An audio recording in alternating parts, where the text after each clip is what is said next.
hello, you old horse doctor. Say, Harold, I just heard about what happened at that radio station. Oh, I think it was mean that they didn't make you manager. Well, thanks, Doc. If I had another job, I'd quit. I thought you'd feel that way, Harold. And I know just the thing for you. You know another job? What is it? Yes, sir. When you have trouble, never fear as long as old Doc Yancey's near. Yeah. All right, Doc. What's the... Or, don't be worried, don't be nervous. Good old Doc is at your service. Rhyming veterinarian. Doc, what's the job? Oh, it isn't a job exactly. Harold, how'd you like to go in business with me? What kind of business? A mink farm. Huh? A mink farm? Yes, it's a wonderful business. All you need to start is 2 minks. Yeah. Then you just sit back and wait. You mean we'd sell the minks for fur? Harold, why, do you think I'd hurt those innocent minks? Oh, I mean sell the cute little fellers for pets. Oh, people that love them. I don't know, Doc. I can't see taking a mink out at night on a leash. Now, Harold, it's a wonderful idea. We'll make America mink conscious. Well... We'll start the farm in my backyard. First we'll have 2 minks, then 4 minks, then 8 minks, then 16. Doc, I can multiply. So can the minks. Why, Harold, by the end of the year we'll have thousands. Think what cute Christmas presents they'll make. Well, you might have something there, Doc. Sure. Well, what do you say, Harold? I'll send for the minks right away. Okay, it's a deal, Doc. It's worth a chance, anyway. I'm going down and quit my job right now. Good. And we'll have a big sign. When you think of minks, think of Yancey and hemp. What? Oh, yeah. Wow. See you later.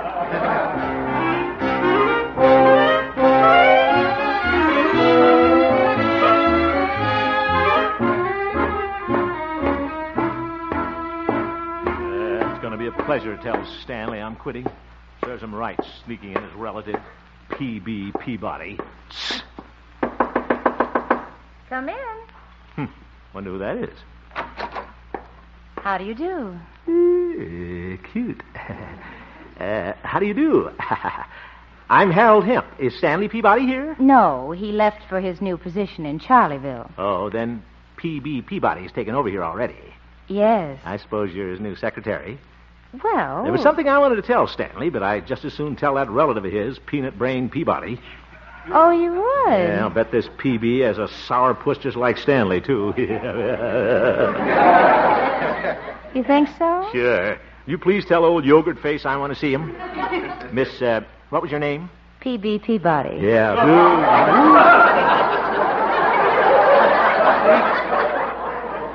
You're P.B.? Yes. Penelope Brittingham Peabody. Oh, well, Miss Peanut Brittle, I'm sorry. It's quite all right, Mr. Hemp. I'm glad you came in. You are? Yes. I think we ought to get acquainted. Get acquainted? Good idea. Sit down. Thank you.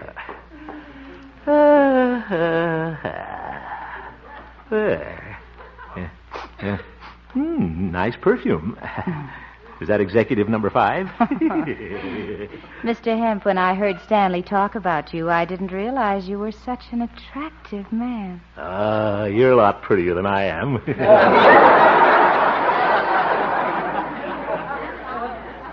You know, Mr. Hemp, you and I will probably have to see a lot of each other. We will? Oh, yes. Business luncheons, late conferences. No telling when we'll have to put our heads together. Put our heads together? Oh, yes. I think I'll get my hair cut short. I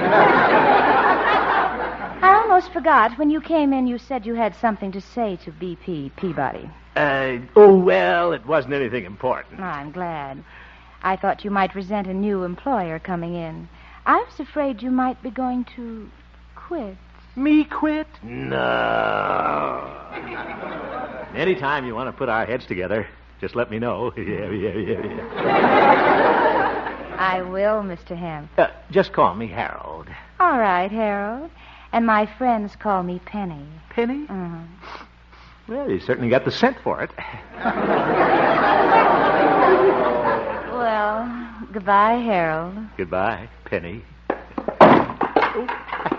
Didn't mean to knock over the chair. I'll get it. Bumped my head. Well, goodbye. Bye.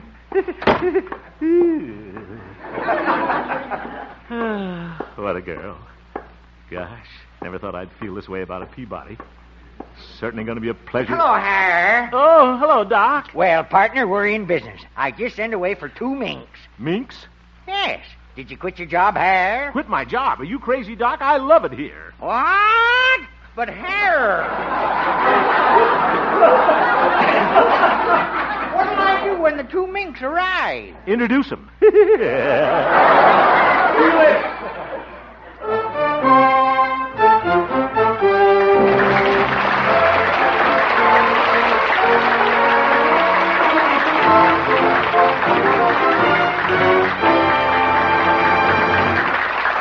We will return for the second act of our story, Honest Harold, in just a moment.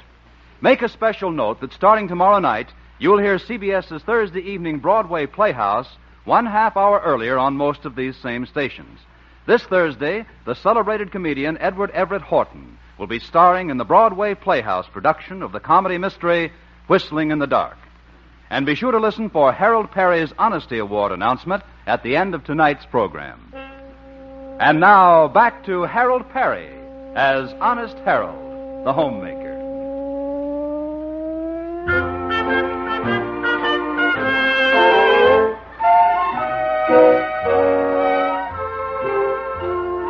Well, Honest Harold never thought that he'd see the day when he'd have a crush on his boss, especially a boss named Peabody. I sure didn't, Bob.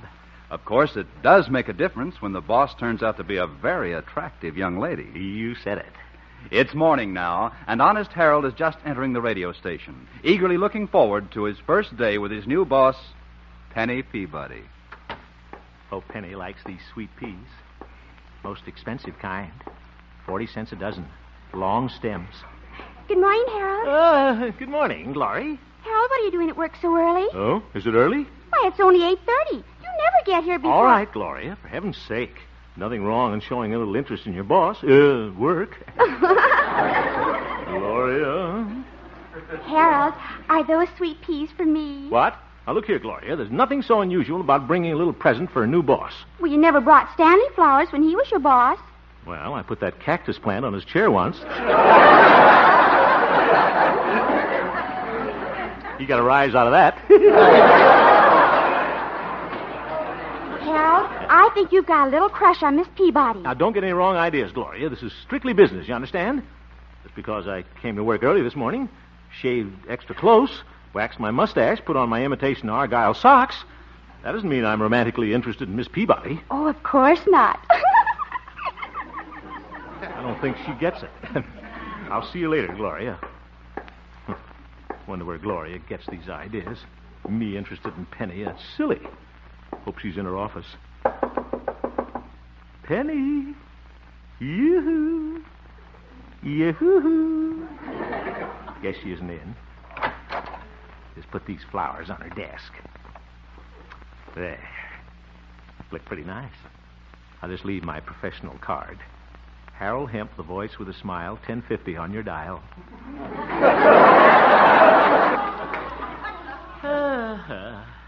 Penny. I can just see her sitting there behind the desk. Hello, Penny. How are you today? That's good. Penny, I wonder if you'd go out with me tonight. You would? Boy, that's wonderful. Will 8 o'clock be too early? No, that'd be fine, Harold. Oh, Gloria? What a sneaky thing to do.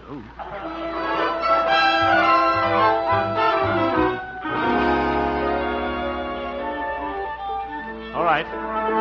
Get ready, Yasha. We're going on the air. Okay, Harold. Quiet, boys. Hit it.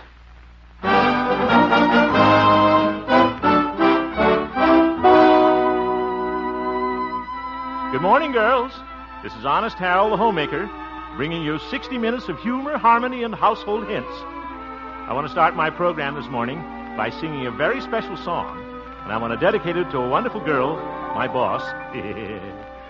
Be my Lord, for no one else can end this yearning, this need that you and you alone create. Just fill my arms the way you filled my dreams, the dreams that you inspire with every sweet desire. Be my love, and with your kisses set me burning. One kiss is all I need to seal my fate, and hand in hand we'll find love's promised land. There'll be no one but you for me eternally.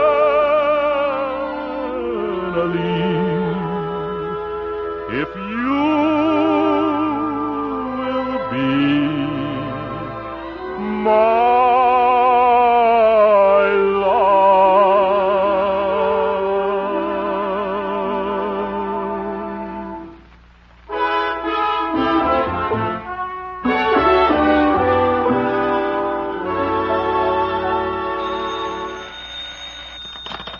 Hello? Harold, this is Penny. Oh, hello, Penny. I got your beautiful flowers.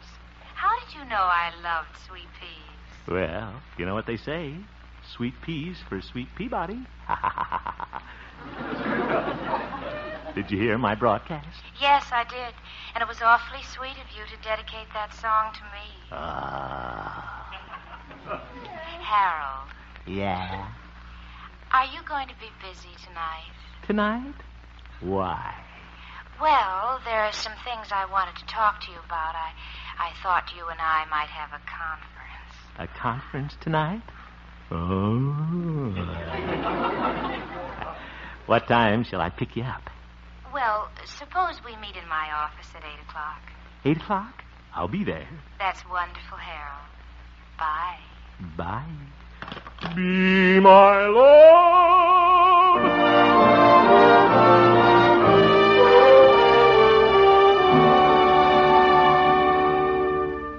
Well, Mother, guess I'd better be getting down to the radio station.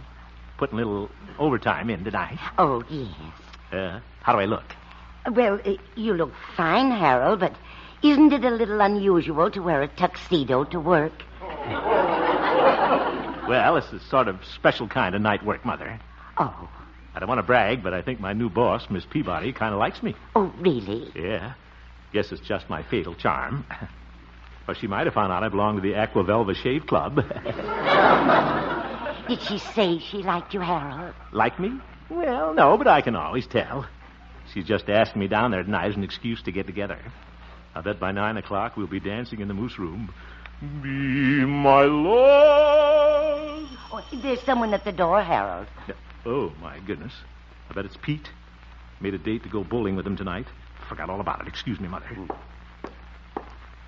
Darn it. Should have remembered to tell Pete. Well, howdy, Harold. Hello, Pete. All ready to go... Well, I declare. You going bowling in a tuxedo? Now, you see, Pete, You should have told me we was going formal, boy. I'd have put on my blue organdy. All right, Pete. Oh, we'd have been the best-dressed couple in the bowling alley. You listen a minute, Pete. I'm awfully sorry, but I won't be able to go bowling with you tonight. Oh. You see, I got to do a little night work down at the radio station. Sort of a new problem has come up. Yeah, I've seen her, boy. Should be kind of fun getting close to that problem. Now, Pete, if you're referring to my employer, Miss Penelope Brittingham Peabody, you're drawing the wrong conclusions. Oh, sure, boy. This is strictly business, understand? Absolutely. We'll probably discuss plans for my future programs, ideas to improve the station, cut down office expenses. What time you going to the moose room? 9 o'clock. Oop. Have a good time, boy. Now, look here, Pete. Oh, well. Who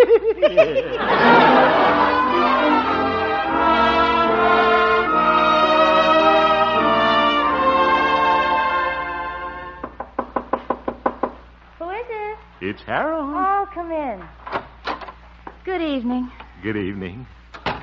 Well, here I am, Penny. All ready for a little night work. Yes, I'm... Why, Harold, you're wearing a tuxedo. What? Oh, yes. Well, I might be going out later on. Oh, I see. Well, shall we get started on our work? Yeah. The quicker we get started, the quicker we get through. That's right. Since I'm new here, I wonder if you would help me make out the program reports. Oh, of course, Penny. Shouldn't take us over an hour. An hour? Mm. That'll be just right. Be my love. Well, shall we get started? A lot of work to do, you know. Oh, yeah. Pretending she wants to work. Isn't that cute? Well, I can go along with a gag. Harold, would you check these as I read them off? Hmm. Monday, 6 a.m., weather reports. Check. 6:15, news. Check. 6:30, recorded program, Rhythm and Romance. Check.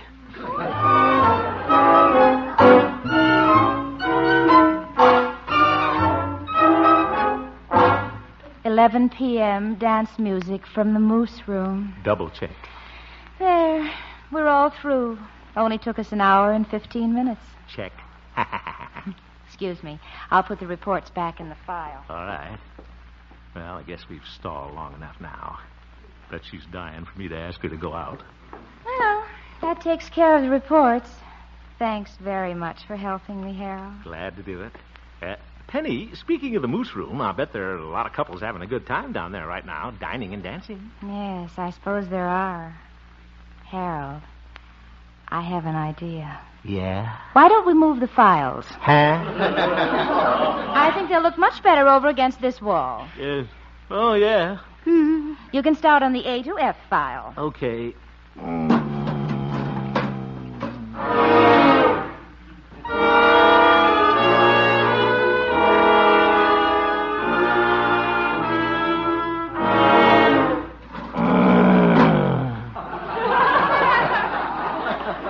Well, that's the last one. Y to Z. Good.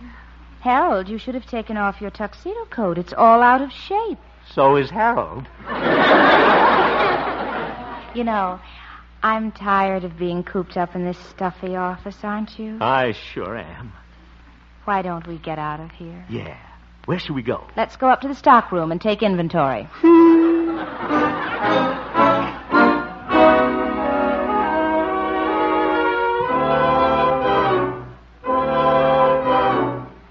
$998, $999, 1,000. How many phonograph records are there, Harold? Just a minute. I'm almost through counting. 1,001, 1,002, 1,003, 1,002. Well, that's it. Penny, Yes. getting kind of late and we've worked pretty hard. Don't you think we ought to relax now? Maybe go dancing at the Moose Room? Harold, I never go dancing. What? I have no time to be a social butterfly. What? My motto is work, work, work. But Penny, look, it's almost midnight. Harold, don't be a clock watcher. Clock watcher. I have great plans for this station. We're going to make things hum. We are? Yes, from now on, we'll come to work an hour earlier. Eve? To make up for that, we'll all work an hour later. How's that? We'll have longer reports Zoof. and shorter lunch hours. Zoink. Harold, where are you going? I'm going home before it's time to come to work.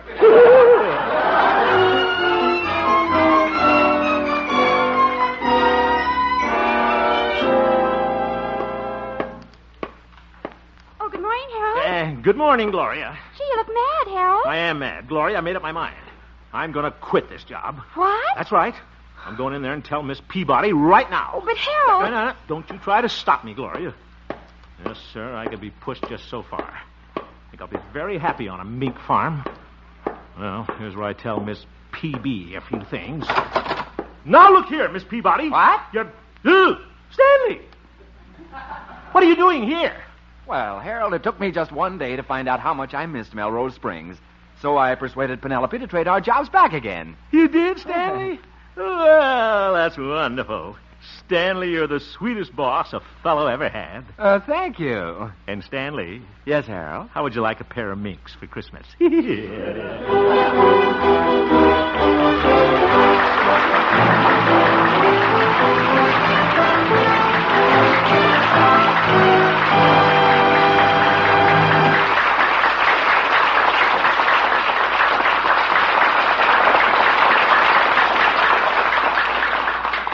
here again is Harold Perry. Yeah, thanks, Bob Lamont.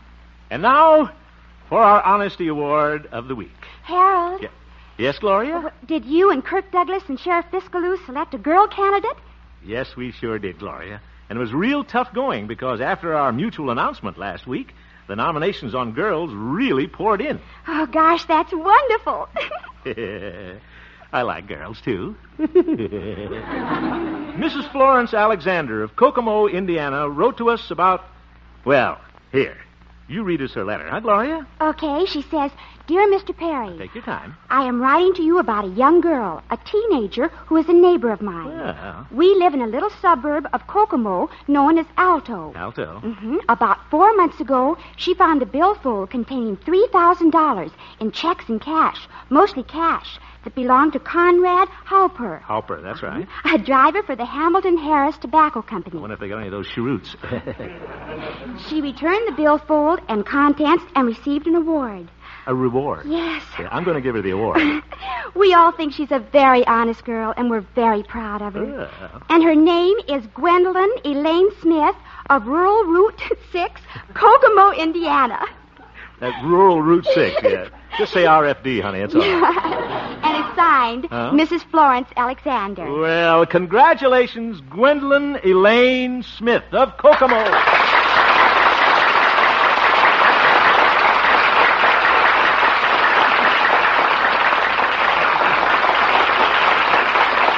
I hereby dub you Honest Gwendolyn. Well, it's really sort of an honest Haroldine Award. Yeah. Very good. Now sit down, will you? That's right, Gloria. And Gwendolyn, I award you a beautiful Whitnauer watch, that distinguished member of the Longines Whitnauer family of dependable watches. And thank you, Mrs. Florence Alexander of Kokomo, for your letter to us. Radio friends, if you know of some outstanding deed of honesty done by some boy or girl, please write and tell me about it. From the letters we receive, one outstanding deed of honesty will be selected each week, and the deserving youngster will receive a beautiful Whitnauer watch. We feel this recognition will encourage honesty in others and help combat juvenile delinquency. Send your letters to me, Harold Perry, Columbia Broadcasting System, Hollywood 28, California. Thank you. You have just heard the Harold Perry Show, Honest Harold. The supporting players tonight included Jane Morgan, Parley Bear, Olin Soule, and featured Gloria Holliday as Gloria, Kathy Lewis as Penny, and Joseph Kearns as Old Doc Yak Yak. Norman McDonald directed, and the music was composed and conducted by Jack Meakin. Honest Harold, created by Harold Perry, was written by Gene Stone and Jack Robinson. Who are they? George Jessel is Bing Crosby's special guest tonight. So for a wonderful half hour of spoofing and song... Jessel, huh? Stay tuned now for Bing's show, which follows immediately on many of these same stations. Bob Lamont speaking. This is CBS, where you meet Mr. Keene, tracer of lost persons, every Thursday night, the Columbia Broadcasting System.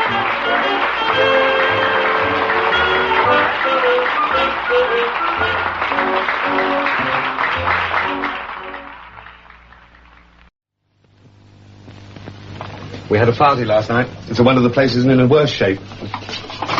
You know how it is. You leave things overnight, takes twice as long to put them right. A bit like forgetting to watch your weight. Still, I watch mine every morning with the Kellogg's Special K breakfast. Fruit juice, black coffee or tea with lemon, a big bowl of Special K, a little milk and sugar, less than 250 calories the lot. The Weight Watchers breakfast with Kellogg's Special K. The tasty way to help you stay trim. You're listening to 1940s radio on the Rocket Classic Radio Network. From Hollywood, it's Dream Time.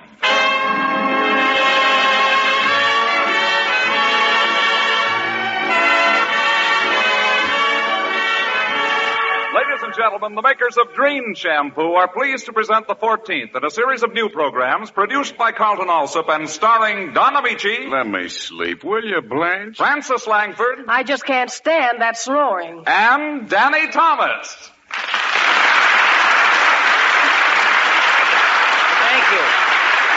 Thank you.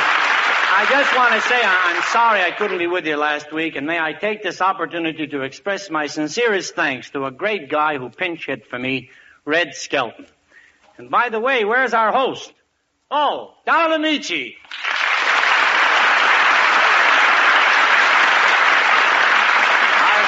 glad to see you back. Thanks. By the way, Don, I listened last week. I heard you tell Francis that during my spare time I was a babysitter, and I resent it. Well, do you deny it? No, I just resent it. You know, Danny, you'd get much better jobs if you learned to make friends quickly. But how? Well, be neighborly. The philosophy is to walk up to even a total stranger, throw your arms around him and say, let's be friends. Yeah, I did that the other day and I got slugged. Why? I don't know. It just doesn't seem to work on girls. You know, Danny, I think your problem lies in the fact that you're ignorant of the social graces. How much schooling have you had? I went to school for 3 years. Oh, well, I went to school for 14 years. Well, some people learn faster than others. Don, if I had my choice, I'd have gone to Vassar. Oh, Danny, Vassar is devoted to girls. What do you think I'm devoted to? Ducks? Now, Danny, you know, schooling isn't enough. To be a true gentleman, one must have a background of generations of culture. Mr. Amici, it may interest you to know that I have an Anglo-Saxon genealogy. Are you sure? How can I be sure? I don't even know what it means. I thought so. You see, Danny, if you're going to make friends, you must avoid making embarrassing social errors. For instance, now, the last time you were at my house, you finished dinner and you put your feet on the table. Oh, now, wait, Don. Well, you did, didn't you? Well, I did put my feet on your table, but I took my shoes off first. I mean, you're just trying to embarrass me, that's all. Look, I know all about that etiquette stuff, like when you take your girl to a pool room, you're supposed to let her shoot first. You're not kidding me. If Emily Post is listening, you're making the best years of her life the worst. What am I supposed to do, eat chewing gum with a knife and fork? We'll talk about that later. Right now, Francis Langford will sing You Can't See the Sun When You're Crying.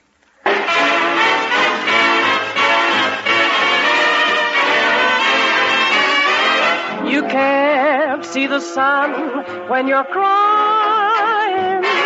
A tear can hide the brightest sky of blue.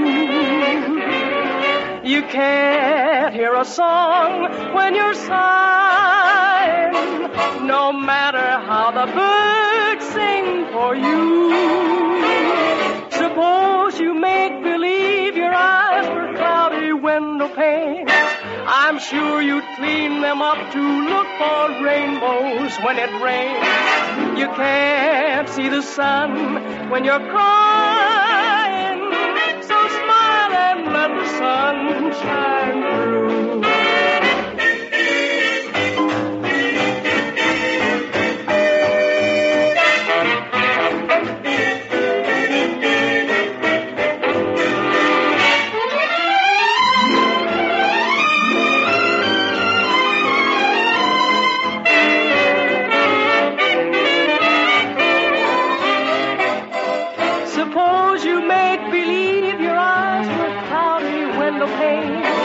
I'm sure you'd clean them up to look for rainbows when it rains.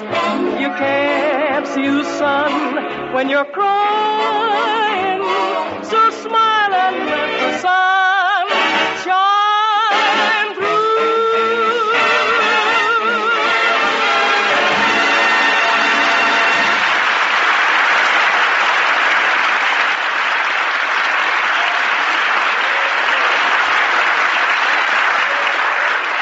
Never before dreamed. What? Never before dreamed? No, never before dreamed could any shampoo reveal all the natural brilliance of your hair. Never before dreamed could any shampoo leave your hair so lustrous yet so easy to manage. Dreen your hair and you bring out all its sparkling highlights. Dreen your hair and you glamorize all its soft, thrilling texture. Dreen your hair and you remove all luster-dulling soap film and unsightly dandruff. And what's more, Dreen's rich whipped cream lather leaves your hair easier to set, easier to curl, easier to arrange right after shampooing. So for lovely, lustrous hair and for all types of hair, use Dreen shampoo. Right. Never before Dreen could any shampoo leave your hair so lustrous, yet so easy to manage. D-R-E-N-E, Dreen shampoo.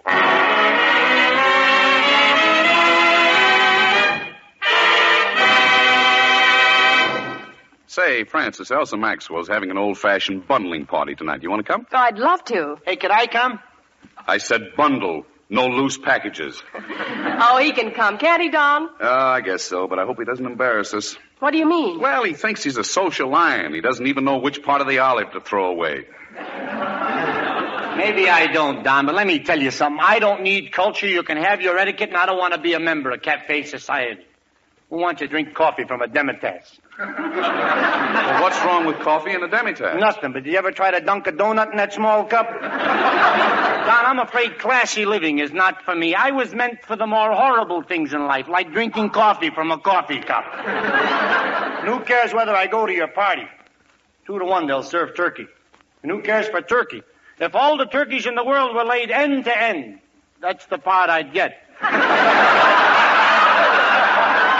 I'm satisfied to have my dinner where I have it every night, at a hot dog stand called the heroic lunch. You just stand up and take it.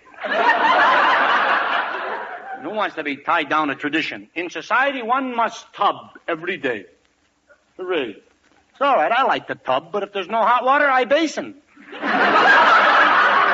Just as well you don't go to the party, Danny. You are definitely not a member of Cafe Society, and the girls would find you very dull. Oh, they would, huh? Yes, these ladies of society have a very high IQ. So what's an IQ? As far as I'm concerned, an IQ is something you look for in a girl after you've looked at everything else. There's one thing that bothers me. Am I such a social outcast because I'm not a member of Cafe Society? Is it such a big thing to go to Ciro's or Macambo's every night? After all, what is a Hollywood nightclub? Want to know? I'll tell you.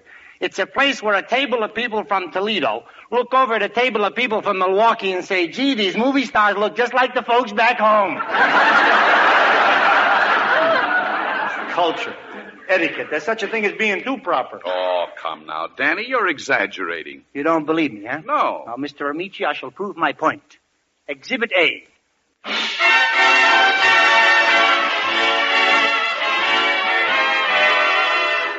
Did you ever hear the story of Swanky Bill? If he weren't so ultra, he'd be living still. Why, when he smoked a cigar, people used to say he had more class than the fellow who threw it away. He had lots of dash when he flicked that ash. Now Bill retained his manners and his cultured air, although he thought the judge's verdict quite unfair. He gave him 7 years, but William wasn't grim. He was so polite, he asked the judge to pardon him. What a well-bred lad. What finesse he had. Now when he got out, he met up with the social crowd. And he was never vulgar or uncouth or loud. And with his attire, he was so genteel. He wore the very smartest jewels a man could steal. He was really great, with such perfect taste. While dining with a duke from whom he stole a G, he raised his little finger when he drank his tea. And as a result, poor William died, because the tea wasn't tea, it was cyanide. He was so well-bred, but he's awfully dead. That's the end of Exhibit A. Exhibit B. I shall never forget the party I attended, given by Lady Nelson in honor of her daughter, Half Nelson. It was a sultry night, and I was on the terrace smoking a cigarette in a dinner jacket. I don't know why a cigarette should be in a dinner jacket, but that's society for you. Suddenly, a woman notices me. Hello there. My name's Patricia. Mine's Daniel. Nice meeting you and all that sort of rot. Well, I don't believe we've ever met before. Hardly. I've been traveling. The Far East. Oh, was it interesting? The Far East? Oh, yes. Full of Far Easterners, you know. Yes, I spent 3 years at the American Hotel in Shanghai. Why, how extremely weird. How did you ever manage with the food shortage over there? Ingenuity, my dear, ingenuity. I had a cow in my hotel room. How could you get a cow in your hotel room? We registered as Mr. and Mrs. Oh, it sounds simply fabulous, old boy. By the way, are you married? Oh, yes. Charming girl. Charming. Anyone I might know? I doubt it. Don't know her myself. Come now, of course you know her. No, really. I met her on an impulse. You see, her pater pulled a gun on me. Her pater? Yes, her mother, you know. Oh, you're terribly fascinating. Oh, I'll wager you're the type who likes to sit around the house with a pipe. That's right. Oh, you're a dreamer? No, a plumber.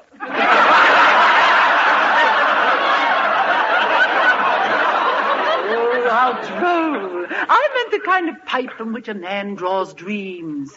The material for smoke rings. Oh, but I can't blow smoke rings. Why not? Square mouth. Sir, you're pulling my leg. How else can I get them even?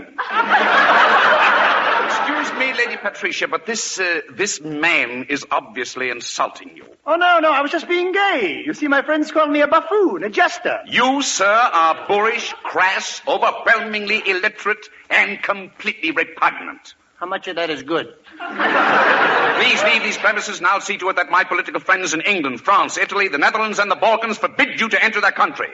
Now, what have you to say? How are things in Glacamora? Now the moral of the story, and there must be a moral, seems to evade me, but let's not quarrel, for we have a delightful surprise for you. We're gonna talk about the wonders of Dream Shampoo.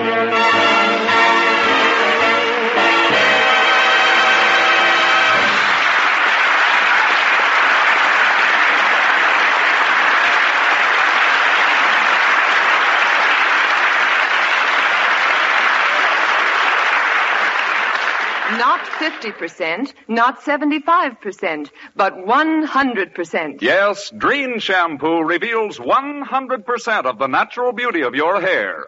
All its sparkle, all its sheen, all its dazzling brilliance. Right. Never before Dream could any shampoo leave your hair so lustrous. That's because Dream is not a soap shampoo, leaves no dull film as all soaps do. And what's more, Dream does not dry out your hair. Instead, Dream's richer whipped cream lather leaves your hair easier to set, easier to curl, easier to arrange right after shampooing. So for lovely, lustrous hair, use Dream shampoo. Yes, for all types of hair, dry, normal, or oily, use Dream shampoo. Buy Dream at all drug department or 10-cent stores in the familiar blue and yellow package, or ask for Dream at your beauty shop. Remember, never before Dream could any shampoo leave your hair so lustrous, yet so easy to manage. Yes, your hair can have that dazzling sheen the very first time that you use Dream. Right. Your hair can have that dazzling sheen the very first time that you use Dream.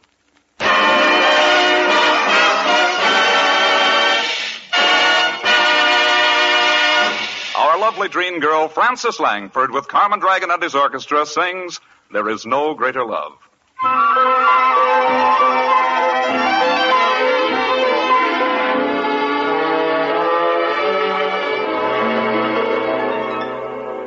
There is no greater love than what I feel for you. No greater love, no heart so true. There is no greater thrill than what you bring to me. No sweeter song than what you sing to me.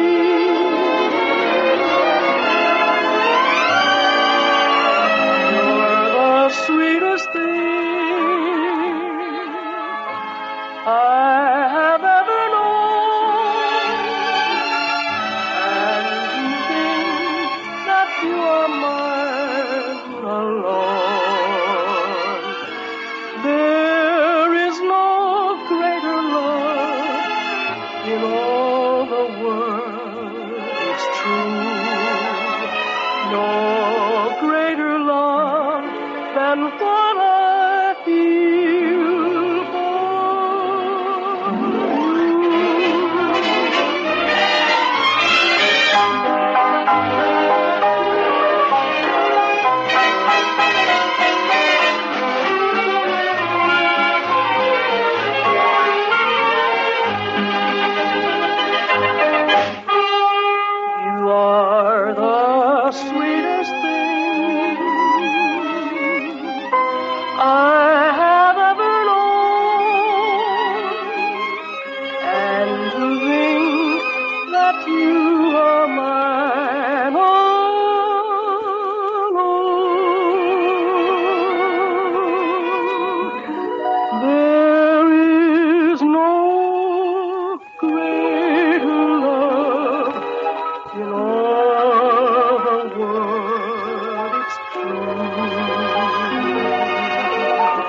No greater love than what I feel for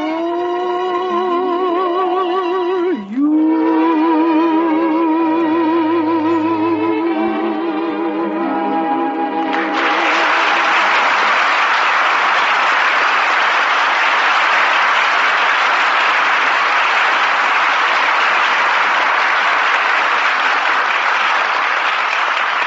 And now Don Amici and Francis Langford as John and Blanche Bickerson in The Honeymoon is Over, written by Phil Rapp.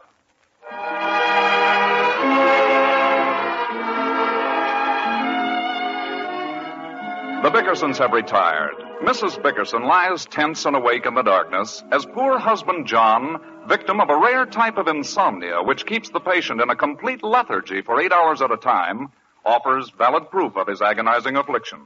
Listen. This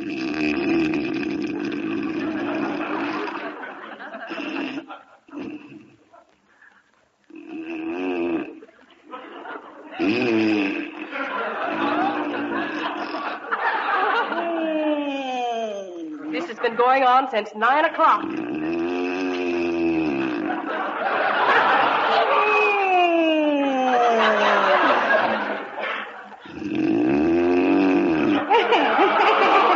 Oh, please, not that again.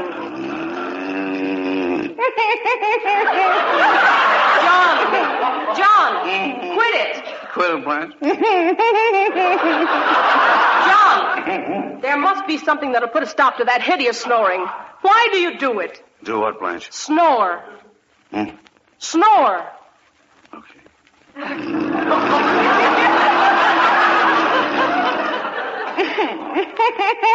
John, I'm going out of my mind. For years you've been telling people you've got insomnia. And you not only sleep like a log, but you sound like you're sawing it. Very funny. It isn't funny, it's tragic. There's the clock again. 2 o'clock. I've counted that thing chime 45 times since we went to bed, and I still haven't slept. Well, how do you expect to sleep if you're going to lie there counting chimes? Throw the darn clock out. It's keeping me awake, too. You wouldn't wake up if we had Big Ben in the room. Big Ben who?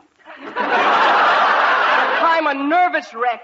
I've got crow's feet around my eyes. My forehead's all wrinkled. My chin is sagging. Yeah. I'm beginning to look like an old hag. It's true, isn't it? I wouldn't say that. Why not, John? I'll be awake for the rest of the night. You do think it's true, though, don't you? What's true? I'm beginning to look like an old hag. You are not beginning to look like an old hag. Why do you emphasize beginning? All right. You're not beginning to look like an old hag. That sounds even worse. Well, how do you want me to say it? Say I look beautiful. Okay, I look beautiful. Good night. Oh, I don't know how a man could be so cruel. Is it any wonder I'm getting old before my time? What time is it? It's after 2 o'clock, and I haven't slept a wink. Well, go to sleep. You can't stand the sight of me, can you, John? I can stand it fine. Before we were married, you used to say such beautiful, poetic things. You don't anymore. Oh, well, Blanche, how do you expect me to feel poetic at 2 o'clock in the morning? You used to feel that way at 3 o'clock before we were married. Say something poetic. Humpty Dumpty sat on the wall. Humpty Dumpty had a great fall. Stop it. You're just trying to irritate me now. Well, what do you want me to say? You know what I want you to say. Okay. Blanche, when I look into your eyes, time stands still. Are you satisfied? No. Well, why not? That might also mean I have a face that would stop a clock. Well, if the shoe fits, wear it. I want to get some sleep. You're not going to make me believe I'm hideous and ugly, John Bickerson. It isn't so long ago I won a beauty contest in my hometown. Long enough. I never hear you tell any of your friends about it. Oh, Blanche, a man can't go around telling his friends that his wife was Miss Clam Harbor Lighthouse in 1931. You make it sound as though I were the only girl in the contest. What about my sister, Clara? What about her? Plenty. You won it, didn't you?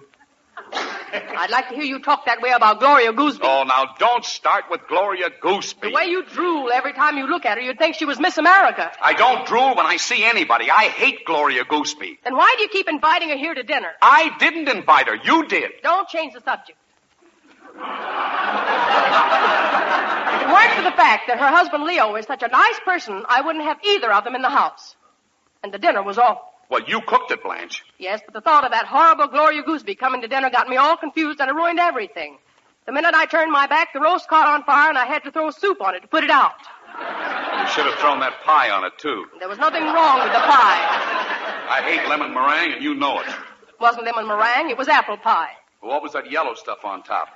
The crust got burned and I had to put some unguentine on it. Standing in a bus queue, Sitting in the traffic, letting other people plan the way you go. It's time you broke away.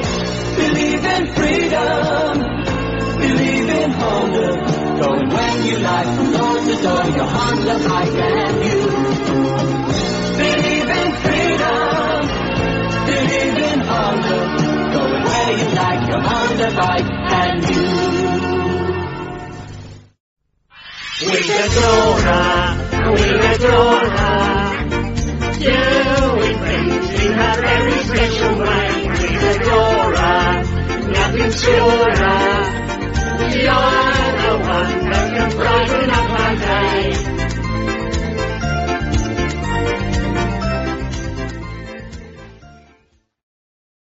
Dual. Dual for floors.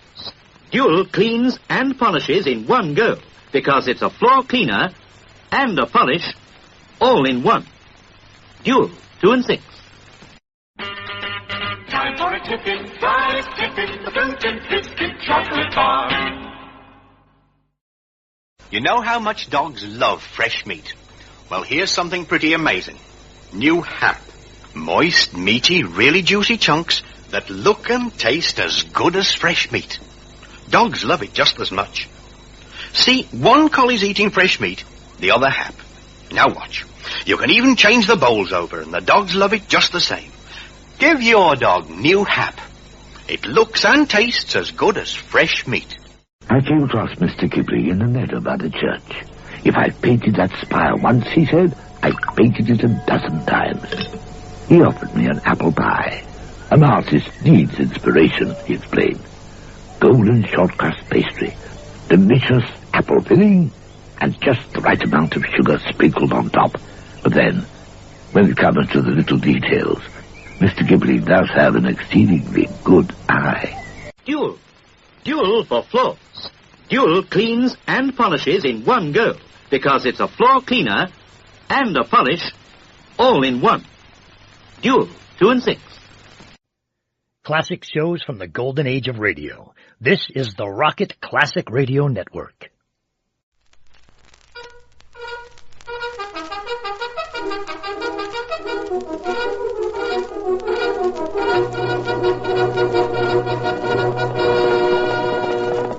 Oh, Silver!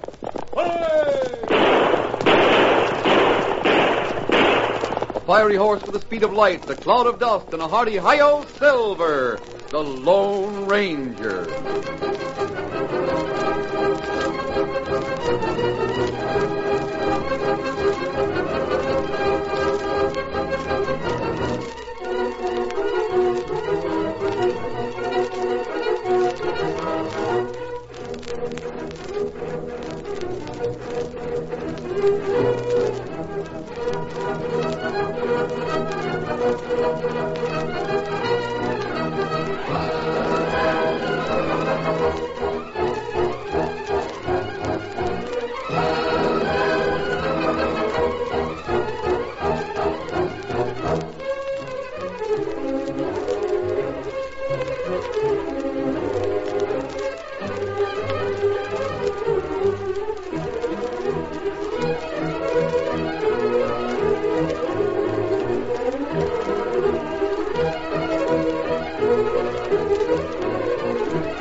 During the years of unrest that followed the Civil War, a powerful secret organization called the Legion of the Black Arrow sprang up in the western United States.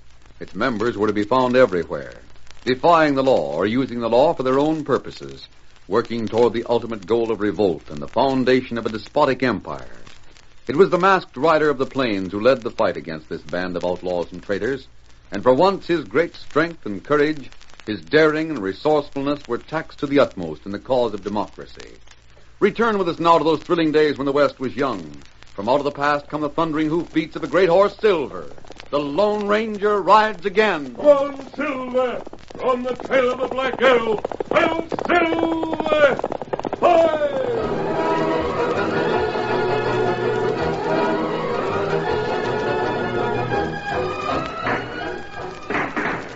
Far from their fort, a small band of army hunters were ambushed by one of the most notorious gangs in the West, the Brewed Latham gang. From the scant protection afforded by their horses, the soldiers fought bravely against the heavy odds. There was not one of them who wasn't wounded, yet they fought the outlaws who were sheltered by protecting rocks and boulders. Fight to the end, boys. There's no chance for any of us to survive. But take as many of those crooks as you can. They're firing at me, too, the dirty double-crossers. Why shouldn't they fire at you? I didn't mean that, Captain. You're our guide. You led us here. You knew about this death trap, didn't you? Let go of me. You're one of Brewed Latham's men. What is that, Captain? You say our guide was hired by Latham? They're shooting at me along the rest of you. Latham, you ornery, double-crossing, double-dealing. Oh! They got him. Serves him right.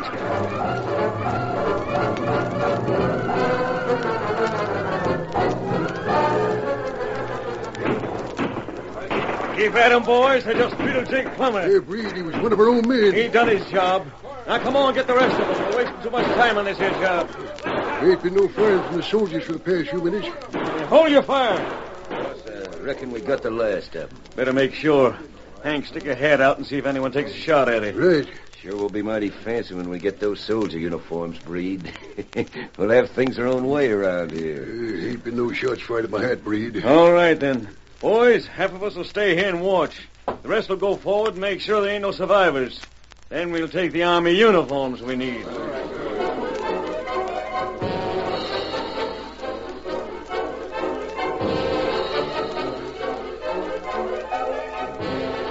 While Brewed Latham remained behind, other members of the gang inspected the fallen soldiers. They made sure there were no survivors of the battle. Then the outlaws gave the signal, and Latham and the rest of the gang moved up to join them. Get rid of the horses that's wounded and take the ones that ain't. We want to wipe out all traces of this fight. The rest of you get them uniforms. From now on, we're going to look like soldiers. And you'll take the captain's clothes, eh, Breed? That's right. I'll be the captain.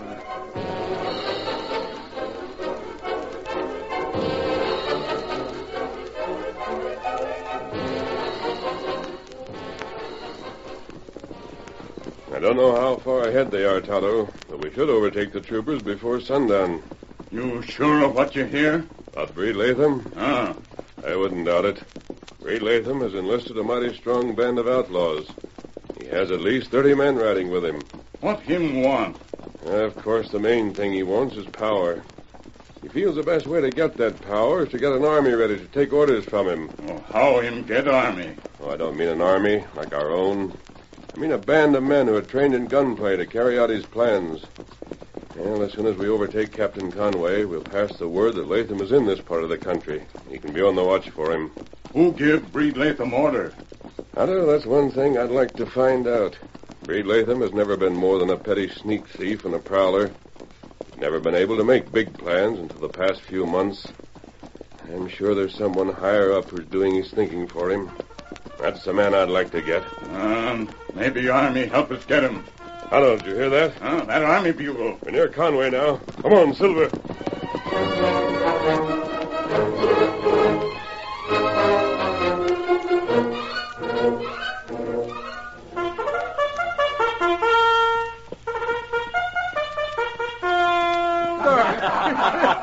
Well, that isn't bad now, is it, Breed? I thought I'd forgot how to blow a bugle. That's all right. Maybe it'll come in handy for you to handle a blowing horn like that. Yeah. How's this uniform look on me? First rate. Fits you like it was made for you. Yeah, you button them buttons, Hank. Oh, no. Gotta wear these suits like we were soldiers. Can't take no chances. And remember, all of you boys, call me Captain now and show respect to me. Yeah, sure seems funny to see you in an army outfit, Breed. I says call me Captain. All right, all right. But there ain't no one here we should perform for. Get used to calling it. All right, Captain. Now that we've got these outfits and there are no survivors of our ambush, we can figure the next move. Just what is the next move, Breed? Getting a supply of cash. Them's our orders. Maybe you're told where to go for that cash, eh? Easy. We're to serve as the guards on a gold shipment. Army pay that's coming through. Oh, that's different. Won't there be regular guards out, Breed? I mean, Captain? Yeah, Captain. What about the regular guards? They ain't none. Oh. You sure of that, boss? I got instructions. All we gotta do is tell the men on the train that we're assigned to guard it through the bad country, just in case someone tries to stick it up. The uniforms will help a lot. Sure they will. If we didn't have these uniforms and we hadn't finished off those soldiers, we might have a little argument on our hands. But now, we just get aboard the train and take off that gold when it's convenient. Hey, boss, there's a couple of riders heading this way. Yeah, let me do the talking. One's a redskin. Hey, the other's wearing a mask. Don't tell me that. Reed, you thinking the same as I am? I wonder if that ain't the critter that's been making so much trouble for us. The Lone Ranger. We'll find out. And if it is... Hi there. I'm looking for Captain Conway. Well, what did you want of me? You're the captain? You can see my uniform. What's that mask mean? Who are you? Captain, I came to warn you. Breed Latham is in the vicinity and looking for you. Breed Latham? Yes. What's he look like? I've never seen him, but he's the leader of a pretty strong gang of outlaws. He and his men are going to try to ambush you. Oh, they are, huh? Well, thanks for telling me. We'll be ready for him. Now, you explain that there mask. Who are you? That's not important. Oh, no, it ain't. It's mighty important. Hold your guns on them, boys. Now, stranger, take off that mask. Captain Conway, I simply came to warn you not to answer questions. I think you'll know who I am. Those bullets in his belt are silver. So, you're called the Lone Ranger, huh? I am. Well, now, that's real lucky, because I was just wishing for the help of the Lone Ranger. How's that? Well, we've got a job assigned to us, guarding a shipment of gold that's to pay the soldiers out here in the West. Oh? Can we count on your help? If there's anything I can do, of course I'll help. There's a plenty you can do. You just fall in with my men, and we'll start for the railroad right now. Very well. Barton. Yes, sir. Right next to the Lone Ranger. Wilson, take charge of the engine. Hank, you ride with me. Mount up. Let's get started.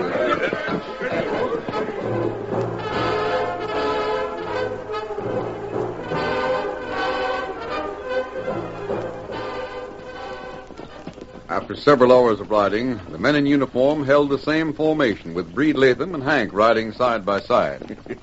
Hank, the Lone Ranger and Towner don't suspect a thing. This is going to be easy. I wonder if they don't. Don't seem possible we could take the part of troopers and not have them suspect something. We don't know nothing about the way Army does things. That's just it. The Army out here ain't got no regular way of doing things. Each detachment runs things its own way. It ain't formal like in the East. The officers and men are more friendly here. Maybe so. We'll be at the railroad in short order now. You ain't made no mistake about the gold being on the train, have you? The gold will be there all right. Right in the baggage car. Here's hoping anyhow. Hear that? Choo-choo. That's right. She's here. Good thing we didn't waste time. At the train you're to meet, Captain? That's it. I'll tell you what I want you to do now. I've been wondering. I don't see why you need help in guarding that train. Got a lot of men with you. Well, you see, the point's this.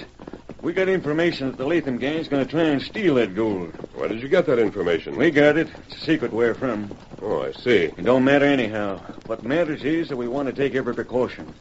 I want part of my men to ride ahead of the train and do some scouting.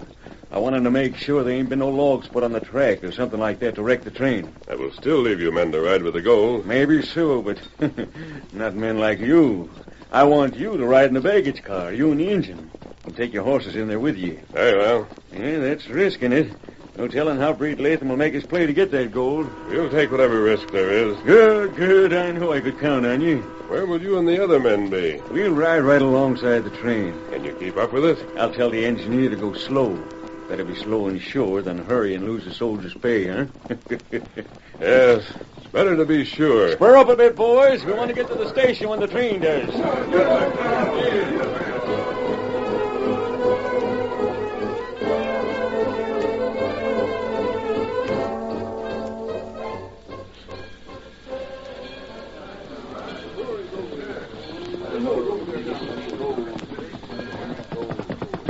I got it all fixed with the engineer.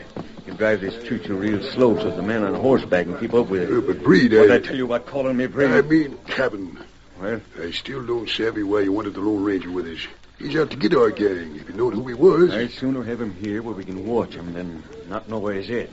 This way, before we're done, we'll have both the Lone Ranger and Tonto out of our way for keeps. Then we can collect the cash that's been offered for his scalp. His scalp? Figure of speech. You know he's likely to learn all about the head man of our outfit someday.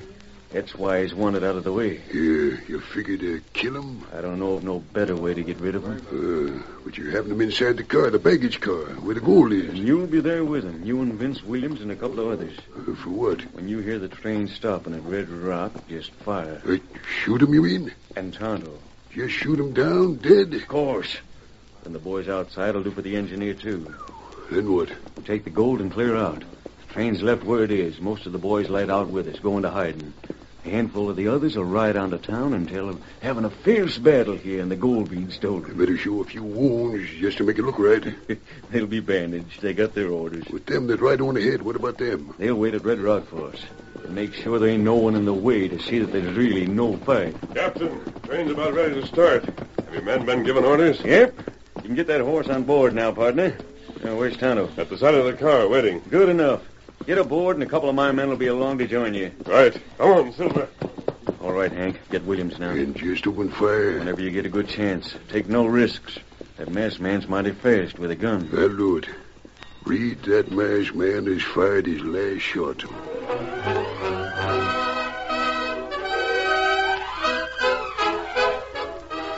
The curtain falls on the first act of our Lone Ranger story. Before the next exciting scenes, please permit us to pause for just a few moments.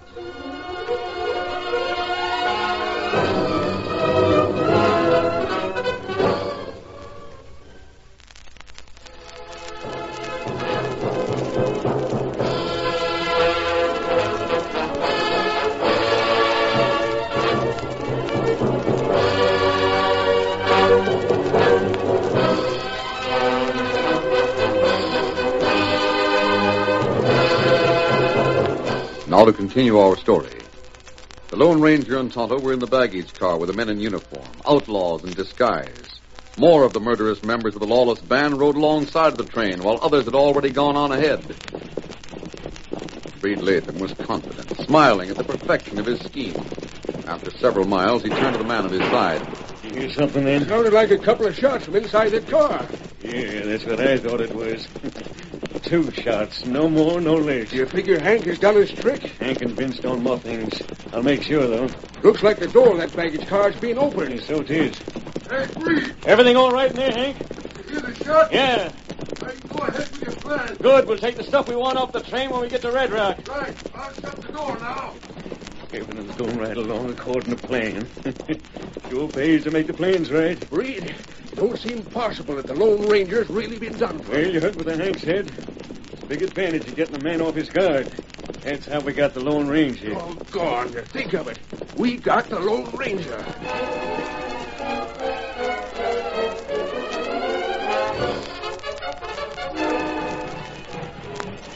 The train stopped at Red Rock. Horsemen raced to the cab of the engine, and a volley of shots rang out. Hurry up, over here. Whoa. Hey, whoa, steady there. The baggage car door was open. All right, Hank. Hand out them sacks of money. Here they are, Breed. And call me captain. Here's another sack. All right, boys. Bring that ramp over here. What about them horses? Here, take the bridle of mine and bitches. We'll fetch the white and Pinto. All right, bring them out now. We can use them. Come on there. What's the matter with you? Here, let me take the bridle. He called that one Silver, didn't he? Come on, Silver. We're going to take you to a new master. Look out, Reed. Where the doggone fighting wild galoot? He almost cracked my head with those hooks. He's a fighting critter, Breed. Better if we let him here with the Lone Ranger and Tonto. Yeah, maybe so. Take him with us and he was seen, it'd be dangerous. It might tie us into this robbery. Yeah, might at that, Hank. I'm going to take a look at that Lone Ranger. Sure is sprawled out pretty. Let him alone. The more they go into that car, the more chance there is of leaving clues. Let's get out of these parts. Leave the horses, them two on the floor. Come on, boys. Mount up and clear out. Hey, Breed. Maybe it'd be best if you went to the next town and reported. You've got the captain's uniform. Yeah, that's so. I'll take charge of the rest of the men. Good. I'll take 4 of the boys. We'll fix ourselves up with bandages and go on to town. I'll tell the sheriff about the fierce fighting we went through. We'll go to the hideout and wait there for you. You better. And don't you get any ideas of trying to make off with that cash. Of course not. Because if you do, well, you know what'd happen then. I know this ain't our cash. It belongs to the Black Arrow. Right. Be sure you tell the sheriff a good story. You leave that to me.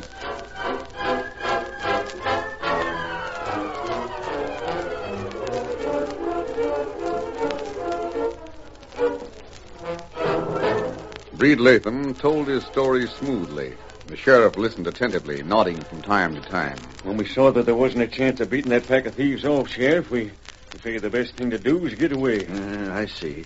Go on, Captain. Someone had to be left alive so the crooks could be identified. Sure. All of our men got a few wounds. You can see my bandages. They're serious? No, but I ain't told you the worst of it. The worst? On that train, inside the baggage car, there was a couple of special guards. Well? One of them was masked. The other was a redskin. Masked? And guard and army pay? Well, yes. He's known as the Lone Ranger. What's that? That's right, Sheriff. The Lone Ranger and Tonto.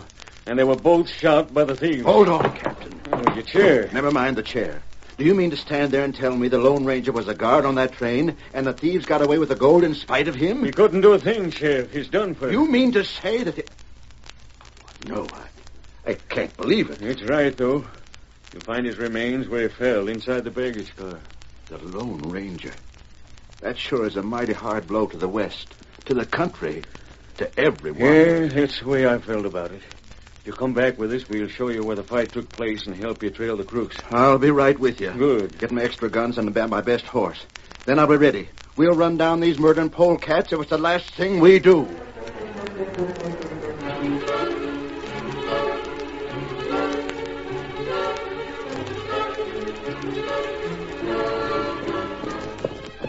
There's a train still standing on tracks. Don't see any dead men sprawled around. I told you, didn't I, that we seen that the fight was hopeless. We beat a retreat. Yeah? There's the baggage car. The door's open. Oh, so I see.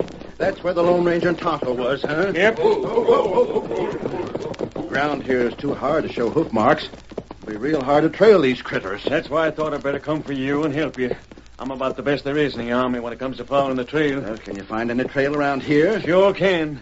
Them critters come from over that way. They went back the same way. Maybe we should have brought some deputies. This is a big gang, you say? 6 of us can handle them if we get them by surprise. I'm right anxious to get after them. But say, Captain, Huh? Didn't you and these 4 put up any fight at all? Sure we did. You all got wounds, but didn't you damage the others some? Sure. Well, I don't see any of them left behind here. I reckon the dead was carted off by the others. Oh, well, let's get started. What's that? That come from the baggage car. A horse. Oh, yeah. The Lone Ranger's horse stayed there. So Tonto. I most forgot. I better have a look at those 2, just in case they ain't completely dead. Oh, Silver. Look at that. There he is. That's him riding. What the... How did... It's the Lone Ranger. And Tonto. Ghosts. They must be. Hello, Sheriff. You ain't dead at all. Far from it. Tonto and I are going to help you and the captain track down the thieves. You're still alive. You're still with us.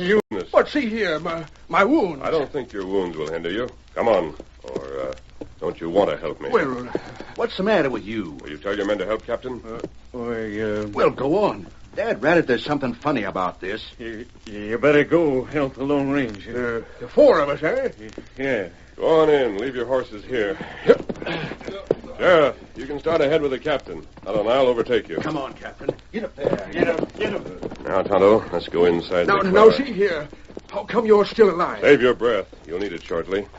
There are 4 of you here, and we all know that you have no wounds. But why do you want You us... can wonder why Tonto and I are still alive. It'll give you something to think about while you're waiting for the sheriff to come back and take you. There won't be much else you can do except think and wonder, because you're going to be tied and tight. What's the idea? I'll talk, you just listen. I couldn't save the life of the engineer and fireman of this train. I'm sorry for that. There have been a lot of times in the past when I felt dissatisfied in handing members of your Black Arrow Legion over to the law. I felt that I wanted to administer a little punishment myself. So is Tonto.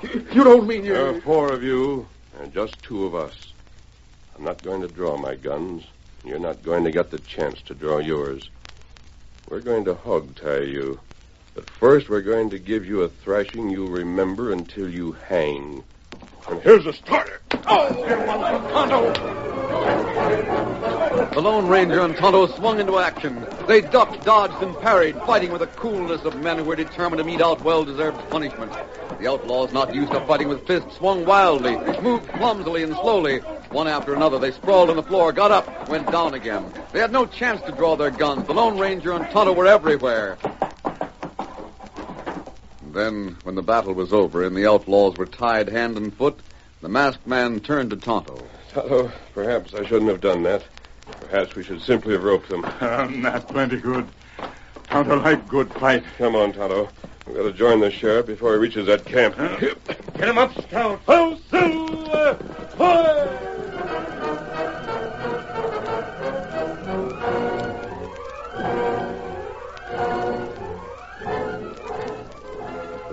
We haven't much further to go, Sheriff. Camp is just ahead. I don't see how you're following any trail. We're not. If you ain't following no trail, how do you know where you're going? I'll tell you. Hank told me where the hideout is. Hank? Yes, Hank. He and Vince Williams were put into the baggage car to kill Tonto and me. What's that you say? That's the truth of it, Sheriff. That's why this man who wears the Army uniform thought we were dead. He ordered 2 of his men to kill us. That ain't so. Just as true as the fact that you're not Captain Conway. Sheriff, this man is the one who led the gang of train robbers. He's the one who led the attack on Captain Conway's troopers and wiped them out. He's the one who was the leader of a unit of the Black Arrow. What? All right, if you know so much, if you're so smart, dodge this bullet. Oh, good work, Tonto. Him forget Tonto on the other side with plenty hard fist. You knocked him out cold. Hang on to him while I ease him off the saddle. And this easier way to get him to ground. Let him go. Now you can see the sign of the Black Arrow on his wrist. Glory be. The other 4 are tied, waiting to be taken into custody. They're in the baggage car. And I'll put handcuffs on this one till we come back. You wonder why Hank and Vince Williams didn't shoot us, Sheriff. And I'll tell you why. They didn't understand just what the Black Arrow stood for. When I started talking to them about it, explaining just how the purpose of this whole Black Arrow Legion was to further the interests of a few selfish men in Washington in a plot to overthrow the government of the United States when the citizens had been properly terrorized, well, Hank's eyes grew wide, and he believed me. He told me about the scheme, the murder of the troopers, and the location of the hideout. And there's a lot of stolen cash and goods. And he said, You won't need more than one sheriff to capture the gang, neither. If me and Vince tell the truth about the Black Arrow, at least half the men will be with us. Just you come and get us. Sure, we all had a part in the murder of the soldiers. We was misled. We was lied to. We thought we was acting for the good of the country. You just come and take us. I'll take my chance on the jury. And I'll tell a plenty about the critters in Washington who've lied to us. The real leaders of the Black Arrow. Well, that's what Hank said, Sheriff, and I believe him. Now let's ride in and smash this gang. I'm with you. Lead the way, Lone Ranger. Get up. Get up there. Ho, Silver! Hoy! The roundup of the gang was completed in short order.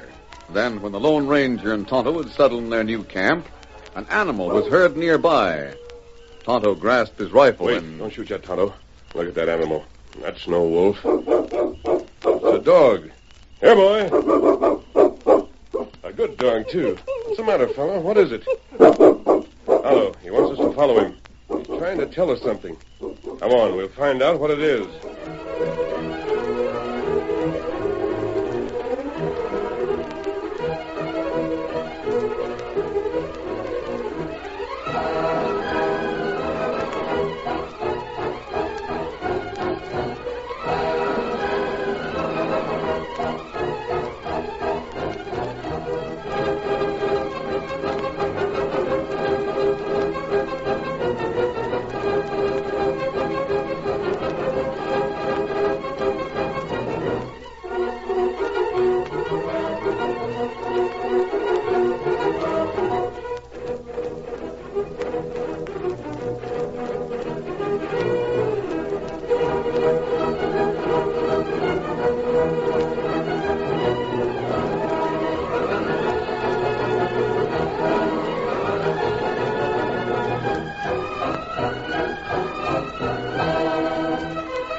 The story you have just heard is a copyrighted feature of the Lone Ranger, Incorporated.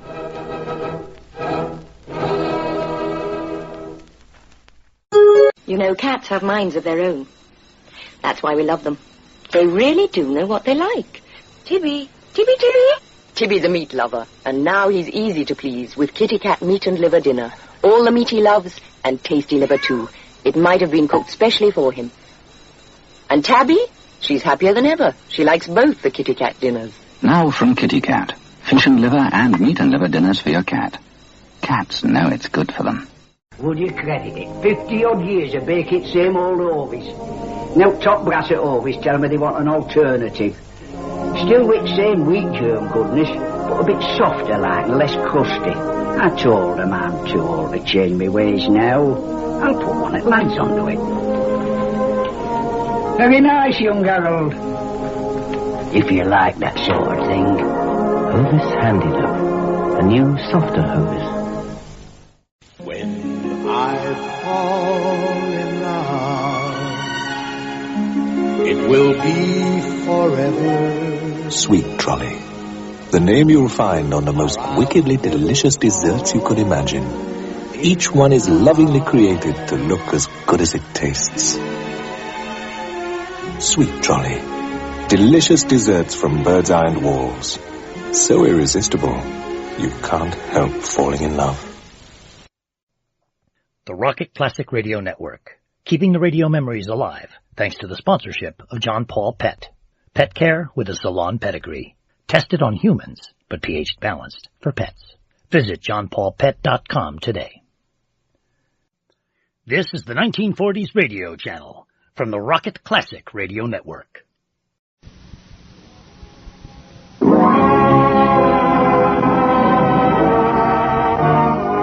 Amos and Andy Show. A full half hour of entertainment with all the Amos and Andy characters, plus Bud Gruskin and his orchestra, and those famous Delta Rhythm Boys.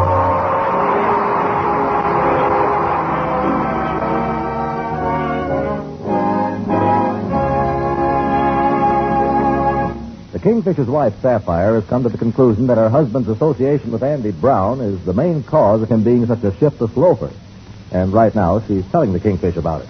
George Stevens, I done made up my mind that I'm going to have a husband that dresses good, knows nice people, and has got a steady job. Sapphire, you mean to say that you was going to leave me? George, I know why you are no good bum. It's on account of your association with Andy Brown. Why don't you try to meet a nicer class of men? Well, I ain't got the opportunity to meet them. They're all working. I'm going to do that. Well, that Andy Brown is the cause of it all. What has he ever accomplished? Well, yesterday he had a run of 13 balls in the side pocket without leaning on the table. Now, that's exactly what I mean. Andy's hanging around a pool table all day. Why don't he go to a cultured place like the public library? They ain't got no pool table there. What do you mean? All Andy thinks about is pool tables. He ain't got no background. Well, he got a rich uncle, honey, by the name of Sylvester, that's got a rubber plantation down in Brazil. He wrote a letter to his Uncle Sylvester last week. Listen, George Stevens, we ain't going to let Andy Brown ruin our married life. And I want you to do something about it.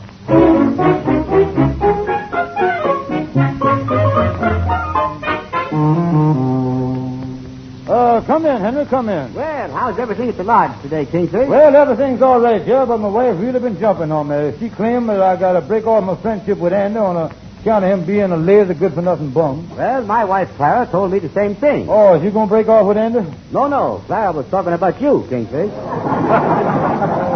My wife wants me to pick out better people to associate with. Well, yes, it would be nice if you could pick out a man like, say our society leader, Mr. Torrance Washburn III. Torrance Washburn III, yeah. Say, tell me this, why does they call him the third? His mother was married twice before. Yeah. Is he a successful man? Oh, yes, indeed. And he's opened up a fix-it shop. But the last thing he fixed got him in a little trouble. What was that? A football game. Yeah, I see what you mean. Well, Andy's a bum, all right. Yeah? Well, come in, Lightning. Yes, how is you, Lightning? How is Did y'all hear the good news about Miss Andy? Well, no, I haven't, Lightning. What is it? Well, he just got a telegram from his Uncle Sylvester down in Brazil that owns a rubber plantation. Rubber plantation? Yeah, sir, and he wants Andy to come down there as his assistant and will pay him $200 a week. Holy Moses. Yes, that is news. Miss Andy sure is happy. Well, so long, I'll whiz right on that. Well, Kingfish, how do you like that? $200 a week. That's a real break for Andy. Break? $200 a week sounds more like a compound fracture to me there. Yes, indeed. Andy will be on the gravy train. Too bad that you can't hitch a ride on the caboose. Yeah, you know, I think of that. The minute he said $200 a week there, the trouble is my wife won't leave New York City, you see. Andy going to Brazil. That's quite an expensive trip, too. The travel agent will make quite a hunk of money on that ticket. Yeah, that is right. Them travel agents do. Say, speaking of the caboose, you know, I think I'll go into the travel agent business right now. Travel anywhere. World Tours Incorporated.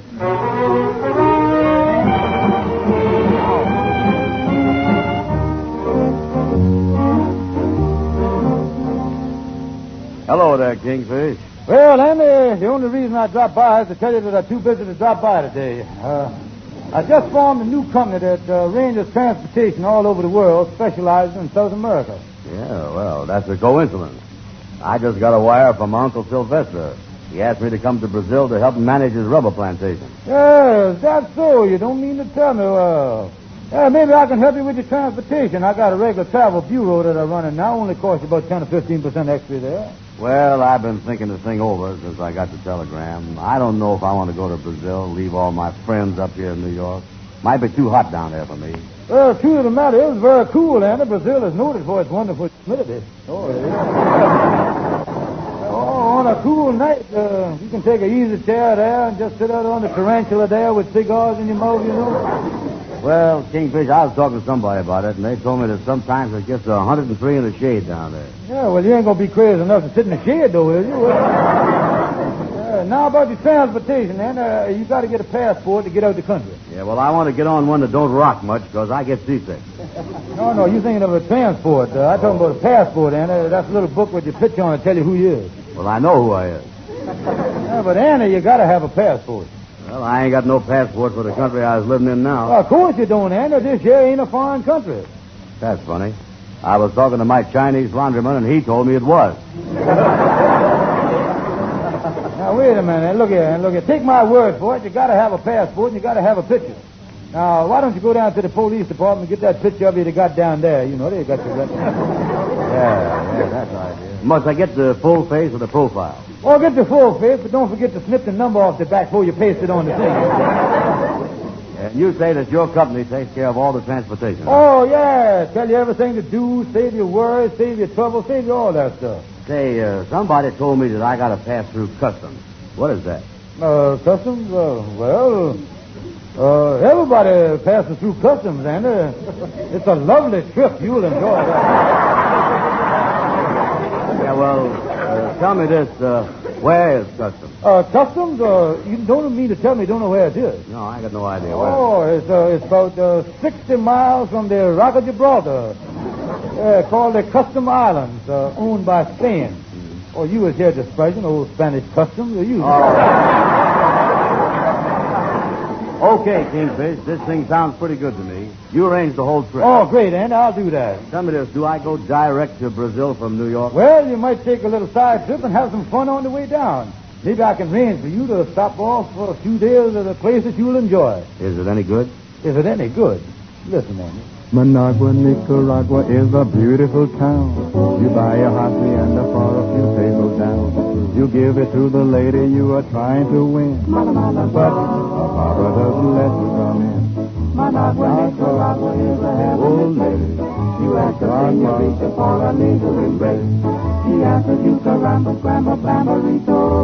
In Managua, Nicaragua, that's no. I have been to many tropic ports. I might include even Brooklyn. If you ever feeling out of sorts, I'd like to recommend a look in Managua, Nicaragua. Nicaragua, what a wonderful spot. There's coffee and bananas and a temperature hot. So take a trip in on a ship, go sailing away across the agua to Managua, Nicaragua, ole. Managua, Nicaragua is a town you'll adore. A kiss from Senorita has you pleading for more. Before you take a second one, you've got to propose. Her papa leads you out by the nose.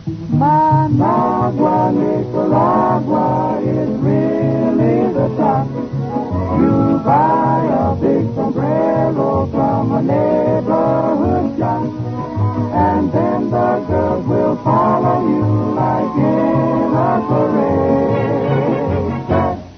because they want to walk in the shade. You can be some enchiladas all the day long, provided that the stomach is especially strong. So take a trip and on a ship go sailing away. Across the agua to Managua, Nicaragua. Across the agua to Managua, Nicaragua.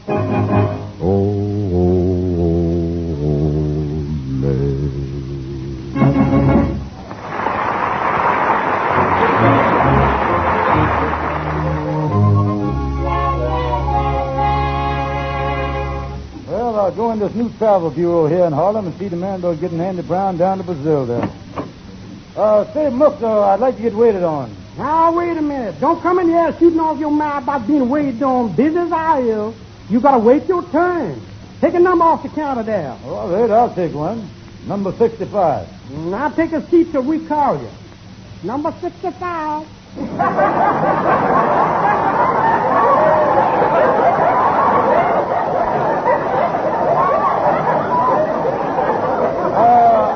I'd like to find out about the boat passage. Yeah, glad to take care of you, my friend, because that's my business. Matter of fact, I'm right in the middle of arranging a round-the-world trip for a fella right now. He don't want to spend but $75. You around the world for $75. Can you work it out? Oh, yeah. Of course, he's going to have her do an awful lot of walking. Yeah, I see what you mean. Yeah, I got to get this ticket over to him right away, too. Excuse me a minute while I check this over. Yeah, go ahead. Check this thing out there. SS, Queen Elizabeth to England. Walking across Europe. Take Shanghai Express right into Shanghai, China. Now, let's see. 7,000 miles from home, and there's $1.85 left. $1.85? I sure hope he likes China. Look here, mister. I ain't got much time. I won't arrange passage for a friend of mine. Certainly. I can handle it for you. Been all over the world myself. Where does he want to go? Brazil. Brazil? That name sounds familiar. Let me look at this big map here. Brazil. It ought to be on there. Mm-hmm. It ain't in Europe. Don't see it in Asia. Wait a minute. It's coming back to me now. Wait a minute. Let's get over here. Let's get over to Africa here. Yeah. No, it ain't there. What is this place here? Say, how about sending your friend to Australia instead? No. He want to go to Brazil. Well, we can't send him there if we can't find a place, can we? Talk sensible, man. Can't you find a place on the thing? Wait a minute. Here's a spot for your friend. Hawaiian Island. He can see them hoochie hula girls in their grass skirts. No, he wants to go. You know them gals over there wear long grass skirts in the winter, short grass skirts in the summer. And if he leaves now, he'll get over there just in time to see them rotating their crops.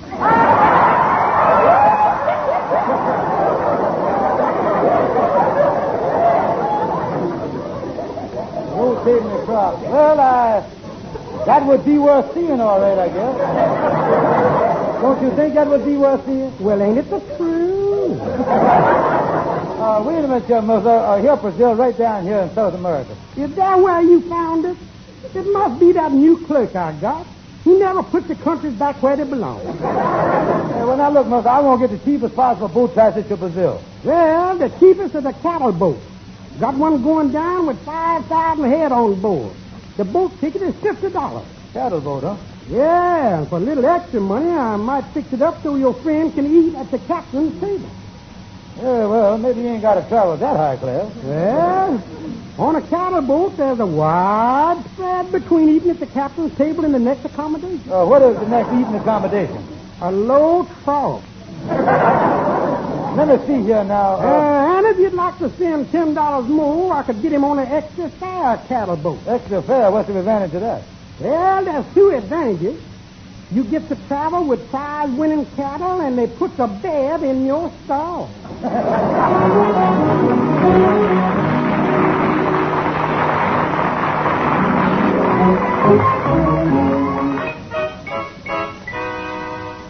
Well, Brother Andy, I was back. I had to spend the whole $150 that you give me. Here's your ticket to Brazil. Oh, big ocean liner, ain't it? Big ocean liner. Yeah, let me see this ticket. Oh, there you is. Look at that. About a lot of ticket there, ain't it? About a foot and a half long. Look at that. Yeah, they hear passage for one on the SS Guernsey.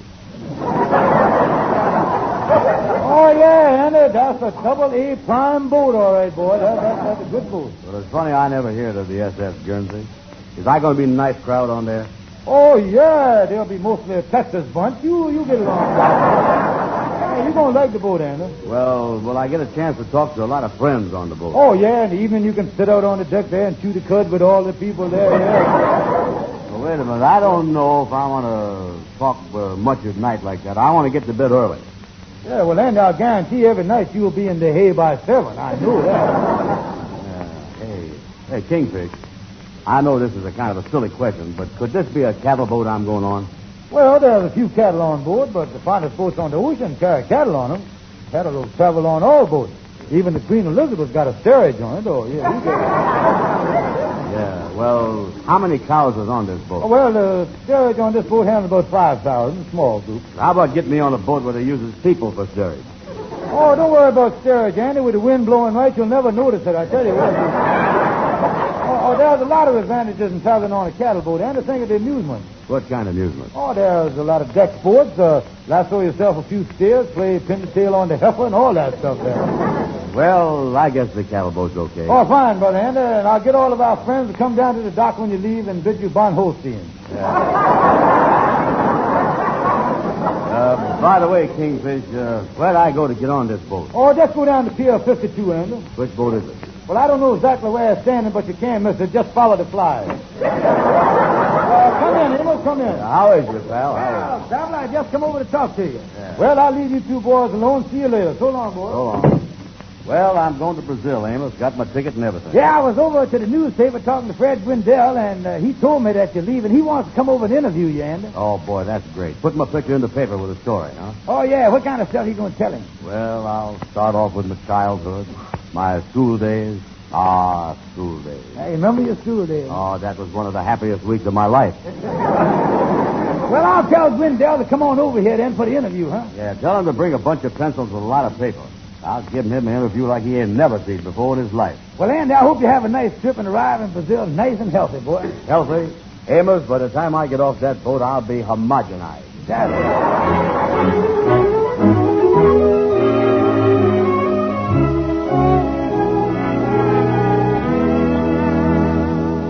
Well, Fred Gwendell, how is the newspaper business, Fred? Well, great, Andy, great. My editor called me in the office there, told me to come over here and interview you and get some dope. Start doting me, boy. Start doting me, that's all. Well, Fred, I'm going to Brazil. You think I'll like it down there? Oh, you will love it down there, Andy. You will love that country. Oh, yeah, wonderful. You know? Oh, Brazil is a very picturesque country, Andy. It's got beautiful mountains, lovely lakes, gorgeous beaches, and breathtaking valleys, and the scenery is nice, too. Yeah, but you won't get much sleep down there, Andy.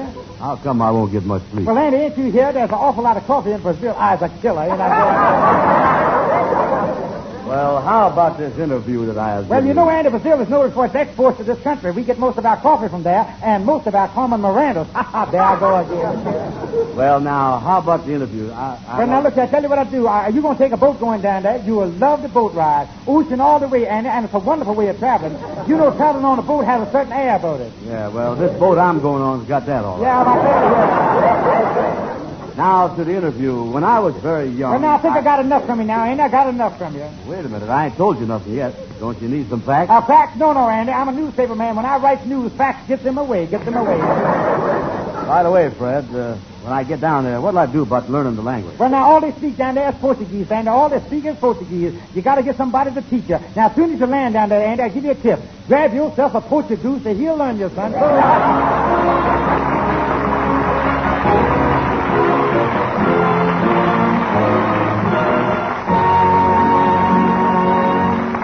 Mama done told me when I was in East Town.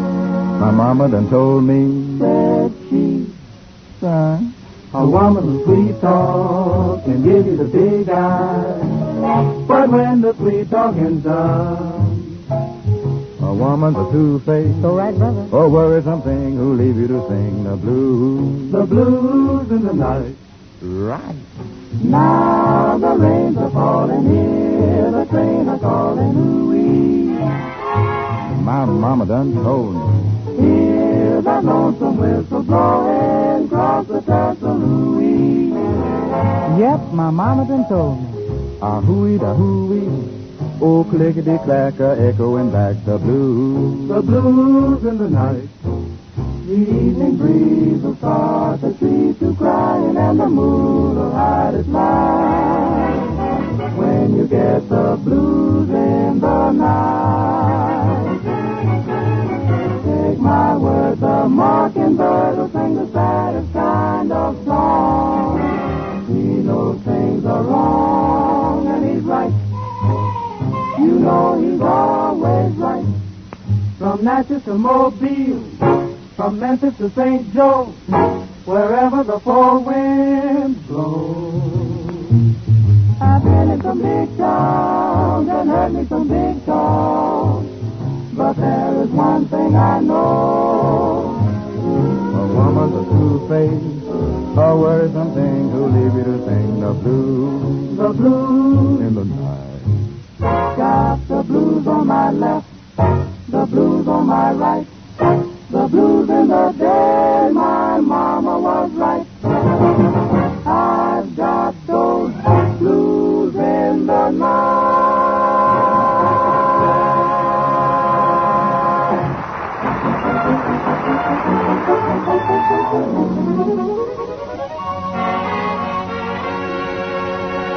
Well, hello there, LaGuardia. See you about some legal matters here. Hal, come in. Yeah, well, tell me this. As you're going out, I see a note there on your desk, say, back at 4 o'clock. No, that's my appointment with the chiropractor. He's coming over at 4 to work on my back. Oh, yeah. Now, listen, LaGuardia, let's sit down and get down to this legal advice here. Now, here's the story. Another fella got a telegram from his uncle to come to Brazil for a big job, and I want that job. Well, why don't you take his ticket and go down there? Well, if I'd done that, is there any possible way I can get in any trouble? Oh, sure. There must be some way. I'll find it. No, look here. I done decided to talk him out of going. Now, could he do anything to me? Well, he could call the Coast Guard and start extradition proceedings. Extradition proceedings, what's that? I don't know exactly, but it's somewhere where they find out where you're going to be and check up on where you ain't, and then they pick you up where you is and bring you back to where you were. Yeah, can they do that, Stonewall? Oh, yeah, they can. Now, I remember one case I had. I went with the police up to Canada to bring back a man. Yeah, did you get him? Yeah. I brought him all the way back to New York. He fought all the way, but I got him there. And boy, was he mad. The man was mad, huh? Yeah, I'll say he was. I had the wrong man.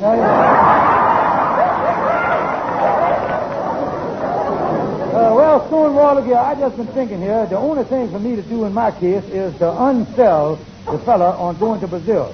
Now, if I run into any trouble on the thing, I'll call you. Well, you better call me early, because I got to go see a man about taking him in as a partner in my law office. Oh, a partner. That's a good idea. Yeah, he's a good man. He cashed a check for $2,500 and bought a half interest in my law business. $2,500. Yeah, now I got to go to court and watch him in action. Oh, yeah. Tell me this. Has he got a case in court? Yeah, forgery case. I'm suing him for signing my name to that check.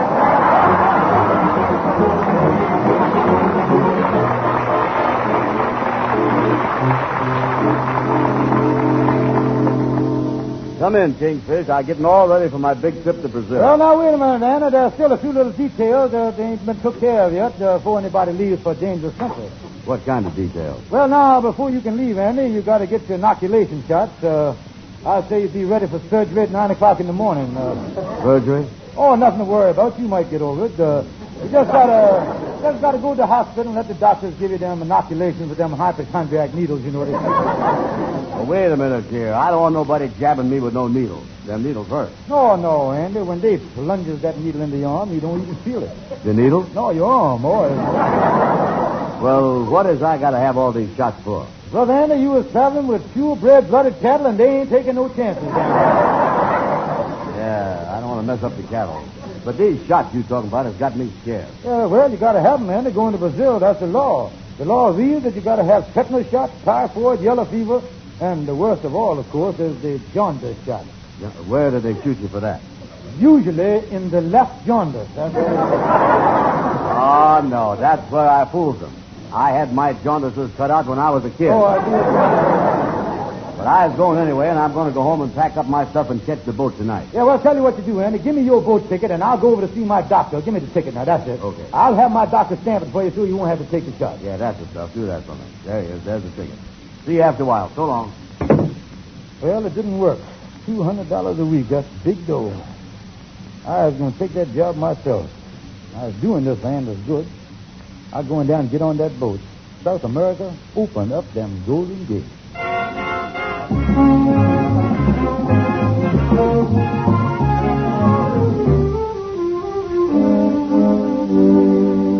Well, now, calm down, Ann. It ain't no use of you getting mad and all excited. Oh, of all the dirty, low-down, double-crossing crooks, that Kingfish is the lowest. He done took my steamship ticket, and last night he went down and got on the boat himself. Oh, hello there, Sapphire. Where's my husband at? He didn't come home last night, and he left a note saying that he was going away to make his fortune and that he'd send for me later. Yeah, that no-good chiseler took my ticket and left for Brazil because he knowed that I got a wire from my Uncle Sylvester offering me a job down there, $200 a week. Good heavens! What's the matter? I wanted to fix things so George wouldn't hang around with you no more. And I'm the one that sent you that wire and signed it Uncle Sylvester.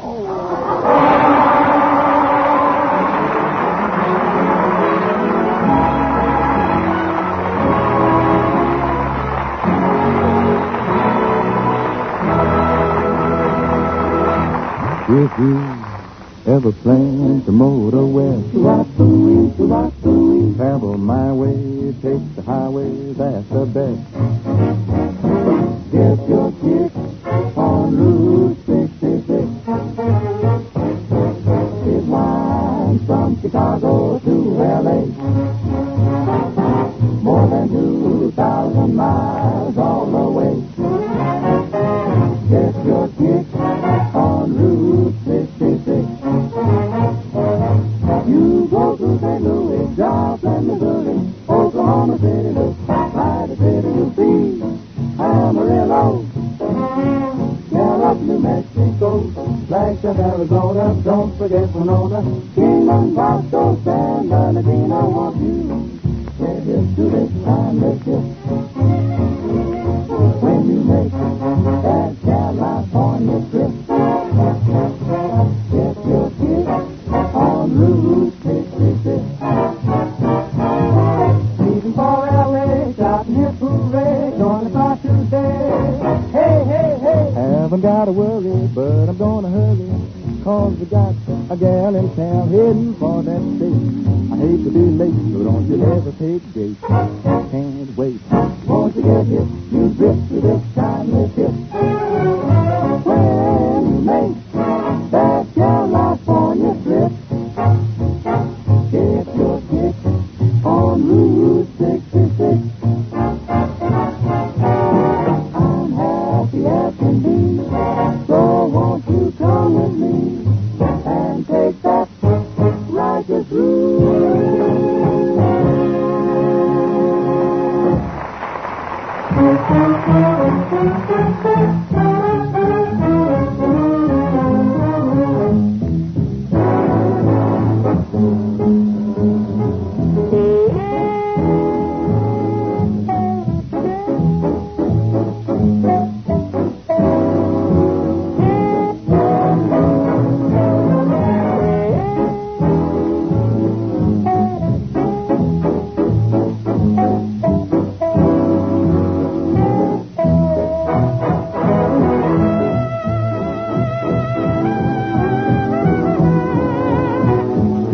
Andy Show has come to you through the worldwide facilities of the United States Armed Forces Radio Service, the voice of information and education.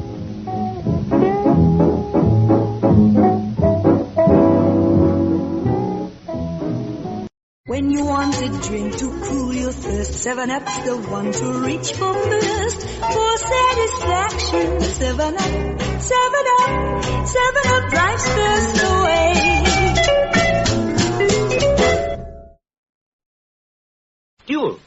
Dual for floors. Dual cleans and polishes in one go, because it's a floor cleaner and a polish all in one.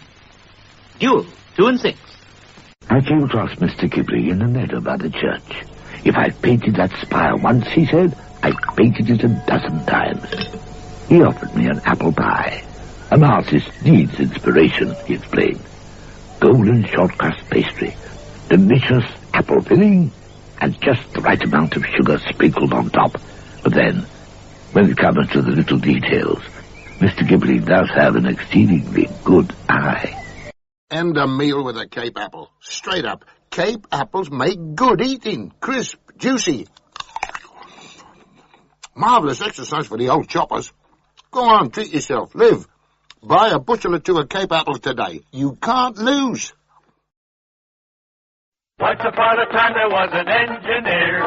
Choo-choo Charlie was his name, we hear. He had an engine and he sure had fun. He used good and plenty candy to make his train run. Charlie says, love my good and plenty. Charlie says, really rings the bell.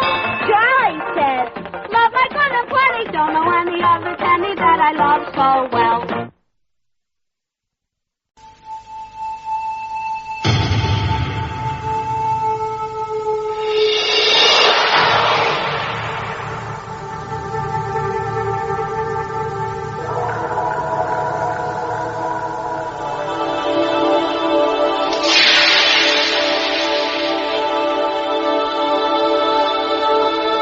Denim. Aftershave. With After Effects. You're listening to 1940s radio on the Rocket Classic Radio Network. The Signal Oil Program, The Whistler.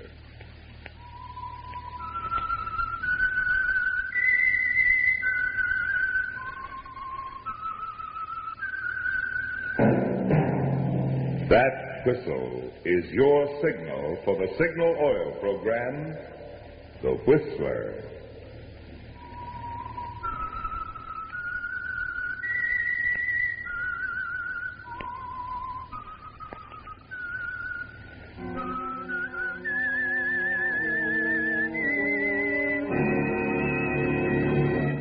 I am the Whistler, and I know many things, for I walk by night. I know many strange tales, hidden in the hearts of men and women who have stepped into the shadows. Yes, I know the nameless terrors of which they dare not speak.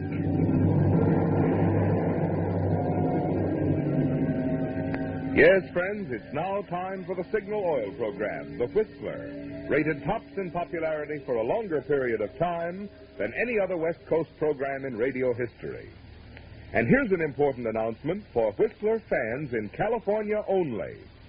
Beginning next Sunday, January 2nd, due to California's going off daylight saving time, the Whistler will be heard in California only 1 hour earlier, from 8:30 until 9. Remember the change in time. In California only, the Whistler will be heard at a new time, from 8:30 till 9. In other states, the Whistler will be heard at the same time as always. And now, the Whistler's strange story. Delayed Christmas present. Christmas was really over, for it was 1 o'clock in the morning at Pete's Cantina, a tough little night spot on the outskirts of Panama City. But the melody lingered on. You could hear the chimes of the big church a block away playing Adeste Fidelis. There was practically no business. 4 hostesses, all Americans, were sitting drearily at the far end of the ballroom near the bar. One of them, Mary Winslow, billed as Candy Porter, just sat gazing drearily into space.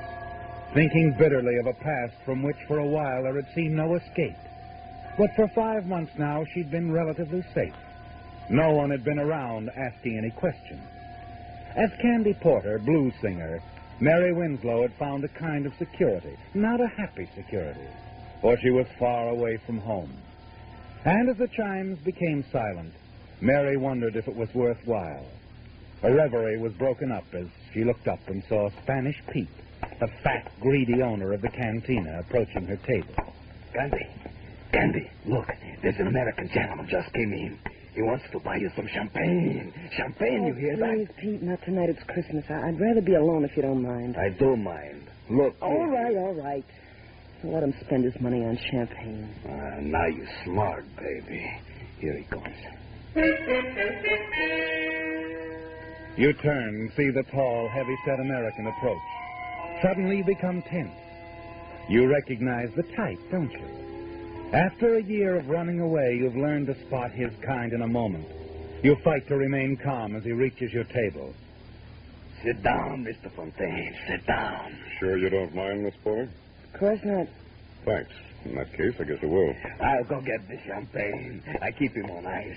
11 years old, fool. Cigarette, Mr. Fontaine? No, thanks. You don't mind if I do? Of course not.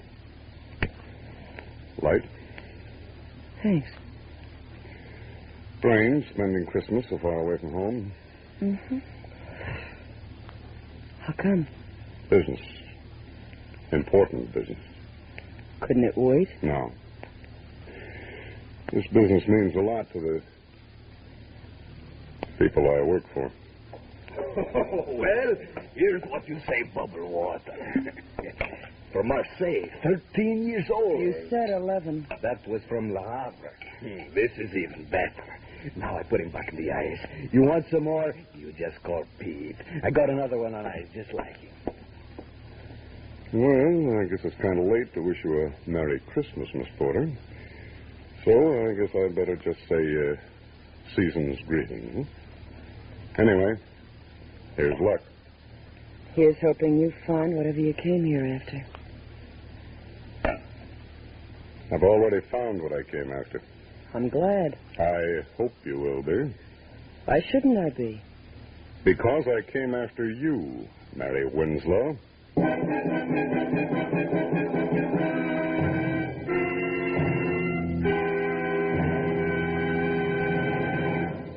With the prologue of Delayed Christmas Present, the Signal Oil Company brings you another strange story by The Whistler.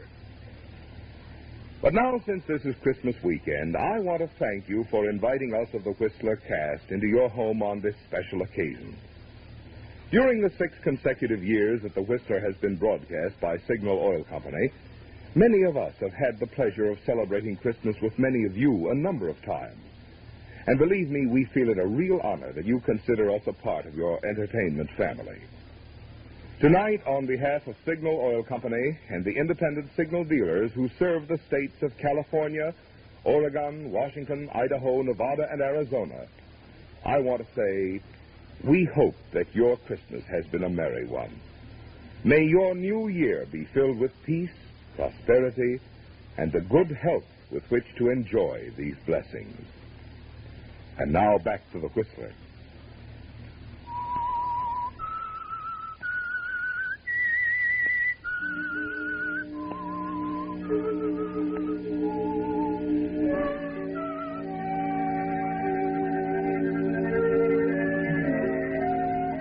After a year, it doesn't seem fair, does it, Mary Winslow? After a year of hiding, using one name and then another.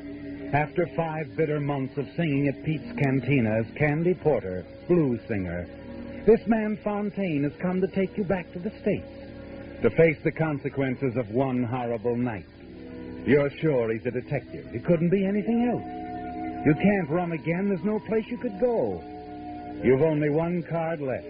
And as you face the man across the table and listen to his even, level voice, you decide to play it.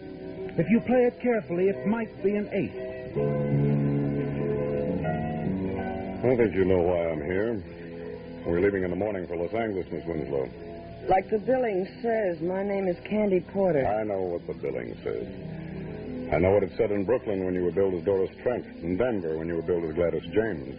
But when you first took a powder out of Los Angeles, you were Mary Winslow. You know, it's almost funny you should call me Mary Winslow. We used to work together, her and me, in the same floor show. We could have been billed as twin sisters. The customers used to mistake us for each other, too. Now, look, Miss Winslow, let's quit kidding. I'm not kidding. A lot of other people made the same mistake you have. And like I said, I knew Mary Winslow intimately. I think I could help you solve your case if you let me tell you about her. Sure. Go ahead, if it'll make you feel any better.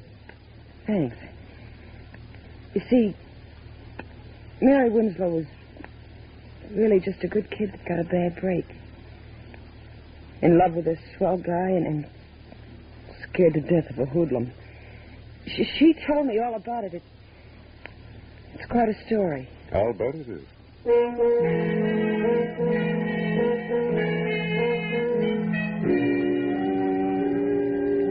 Yes, it was quite a story, wasn't it, Mary? And it all began a year ago Christmas Eve at the Christmas party given by your employers in the pink room of the swank Wilchester Hotel. You really enjoyed yourself that night, didn't you? And you were quite the hit of the evening. You sang 3 numbers and went over big. Your fellow workers didn't know your many talents. Everyone told you what a fine singer you were. And when you left, you were feeling good. So good you decided to drop into the cocktail lounge, make a phone call, and have a nightcap before going home. Scotch and soda. Mix it. Make mine the same, Bill. Gotcha? I heard you sing tonight. You were terrific. Thanks. What's the matter? Did he stand you up? Who? The guy you were just talking to on the phone.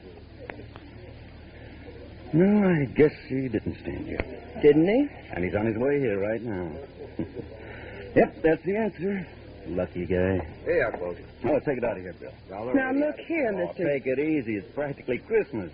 What's the harm of my buying you one drink? Like I said, I like your voice, Miss Winslow. Here's your change. Oh, thanks, Bill. You must be a detective. You know my name and everything. No, not everything. But it wasn't any trick to find out your name. I just asked one of the boys if I was dancing with. My name's Joe Clark. Oh, I see you've never heard of me. Should I have? A lot of people have.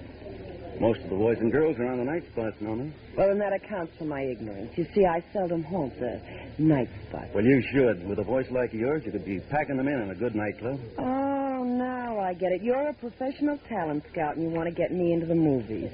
No. I'm a gambler. Shock you? Why should it? Live and let live is my motto. And that's exactly what I'm going to do right now. What? Live my life and let you live yours. Good night, Mr. Clark. My. Just think, tomorrow I can tell all the girls at the office I met a real live gambler. You could tell them all a lot more than that if you believed in your voice as much as I do. Really? Uh-huh. You've heard of Dominguez on Sunset out near the ocean? It's an undercover gambling club, isn't It's it? more than a gambling club. It's a swell floor show. A lot of big people go out there, people that count. And they're all intimate friends of yours, I'm sure. Not all, but I know quite a few. Could push you right to the top with that voice. Oh, that's the oldest line I've ever heard. It's not a line. Yeah, but skip it. Go on home. Listen to the radio. Eat candy. You can have a terrific time. You go to Dominguez with me, you can't tell what might happen. You might have to meet a couple of show producers. So play it safe and go home. It may be dull, but you'll always get to work on time. Is that all you have to say? That's all. Nighty-night. Wait a minute. Yeah? Could we be back fairly early? Leave anytime you say. Well, what are we waiting for? Well, now you're making sense. I'll call a cab. Never mind, I have a car. It's parked right around the corner. Clark used just the right approach, didn't he, Mary? You realize you're being a fool. But as the hours pass, you tell yourself your fears are groundless. Joe treats you with perfect courtesy. You watch the gambling for a while, then proceed to the silver room and enjoy the floor show. Afterward, you have a little food and watch the dancers.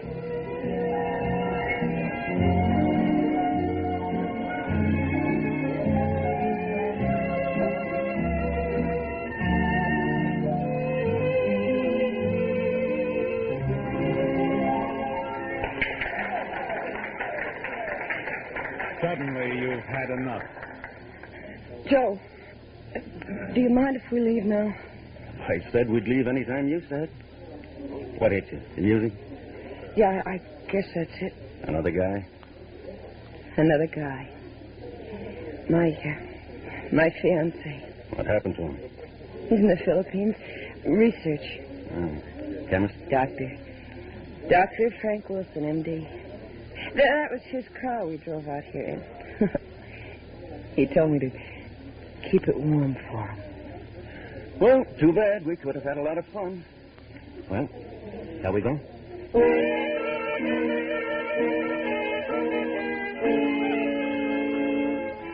Was it just the song, Mary? Or was it that uneasy feeling you have about Joe that made you want to leave so suddenly? It must have been the song. For as you're ready to leave the club grounds, Joe is still a considerate escort. Well, hop in.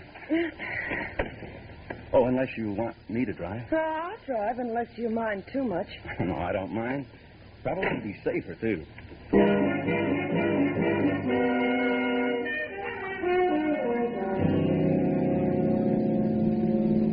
For several miles, Joe says little, seems preoccupied, and you feel relieved when he breaks his rather strange silence. Oh, say, Mary, would you mind stopping for a minute at that drive-in?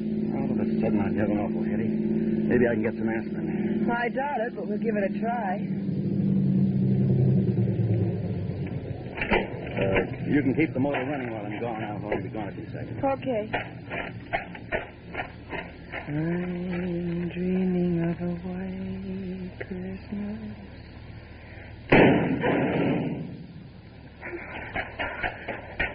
Joe! Get going. Joe, you shot him. I said get going fast. There's a gun in your ribs, baby. You just saw what happened to one guy that crossed me.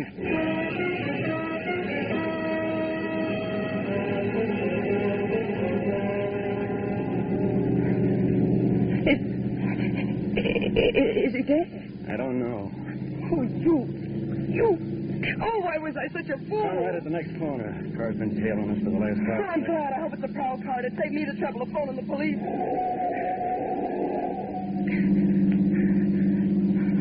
He didn't turn, baby. You shouldn't have said what you did about phoning the cops. You better pull over and park. We got a couple of things to talk over. I said pull over.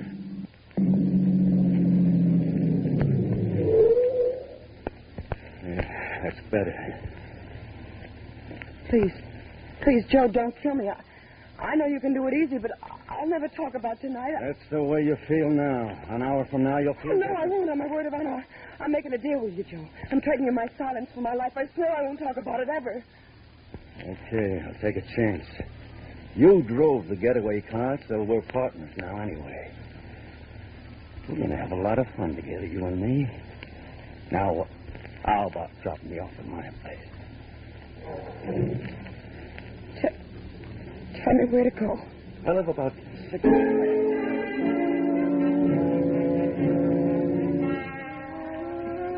After you drop Joe and you reach your apartment, you're so weak you can hardly stand. Your senses are reeling, your brain is spinning. You practically fall into bed. You try to snatch a little sleep, but sleep is impossible. Finally, at 6 o'clock in the morning, the newspaper is shoved under your apartment door. The headlines sicken you. Drive-in operator shot and holed up, dies. The subheadings are even worse.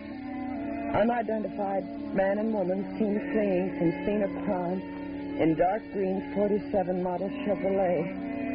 Pedestrian believes he can identify both car and woman. There it is, Mary. Hopeless, isn't it? Even if you called the police, your story would sound phony now. It's closing in on you, isn't it, Mary? Yet frightened as you are, you're certain of two things. That you're not going to become further involved with Joe Clark. And you won't allow any unfavorable publicity to fall on your absent fiancé, Dr. Frank Wilson. You were foolish to risk a life of happiness with him, weren't you? For a few moments of excitement with a gambler, a murderer like Joe Clark. But you decide there's only one thing you can do, Mary. Leave town, disappear, and never see Clark again. You'd dress hurriedly, packing only a few belongings, and then spend Christmas Day and night at the home of a girlfriend. The next morning, you're on an eastbound plane. 3 months later, you're singing in the Golden Lion, a prosperous little nightclub in Brooklyn, New York, where you become a featured performer under the name of Doris Trent. You're a great success under your new name. And then one night you have a visitor. You're sure it's Mr. Vern Shields, London musical comedy producer. Come in. Well, what do you know? Long time no see, Miss Trent. Doris Trent, it says on the program. All right, Joe. Now that you've found me, what's on your mind? You double-crossed me, baby. You're crazy. That's why I left town, so I wouldn't have to talk to anybody. But you could still write, couldn't you? I don't get you. That anonymous note to the police, written just after you left, telling all about that driving job. Gave the exact time, my name, where I lived, what I had on, everything. But not a word about the girl with me. Funny, huh? You're the only one that knew all of that, baby. Oh, no, Joe, you're wrong. Believe me, I didn't write any note. Couldn't have been anyone else. 2 days after you left, they picked me up for questioning. Anybody could have written a note like that. Well, one of your enemies might have wanted you out of circulation and tried to frame you. Yeah, maybe, but you drove the getaway car. And in case anything serious should happen to me, there's a written confession in my pocket telling exactly how you helped me pull the job. How we used your boyfriend's car. How you kept the motor on waiting for me. Your doctor would love reading about that, wouldn't he? No. No, he wouldn't. Then don't get funny. Go ahead and on to your show. I'll wait for you here.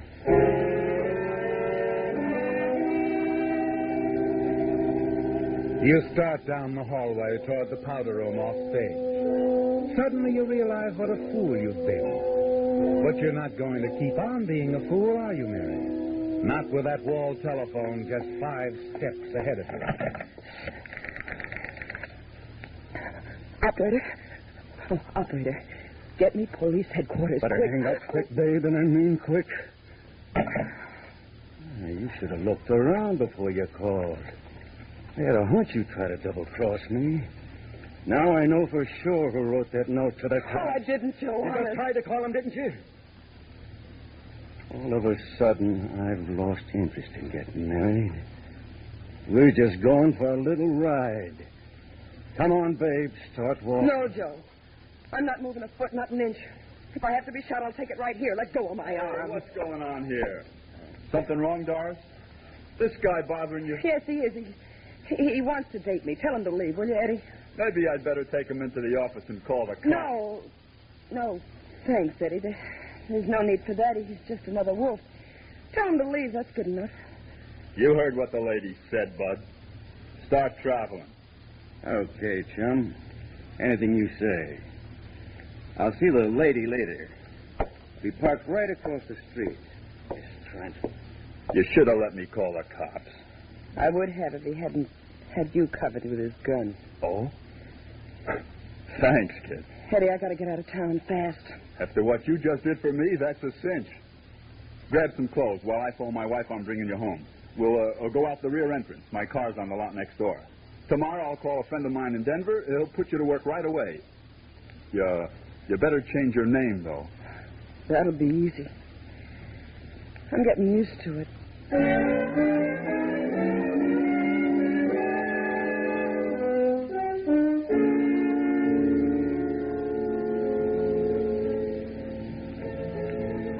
So, Mr. Fontaine, that's where I met Mary Winslow, in Denver at the High Hat Club. Billed as Gladys James.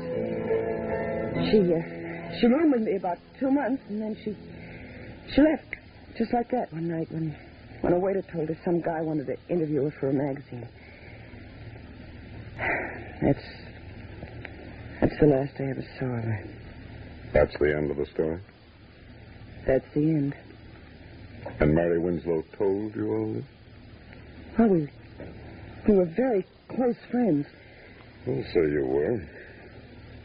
You expect me to believe that? It's true, every word of it. You know something? You ought to be writing stories for the movies.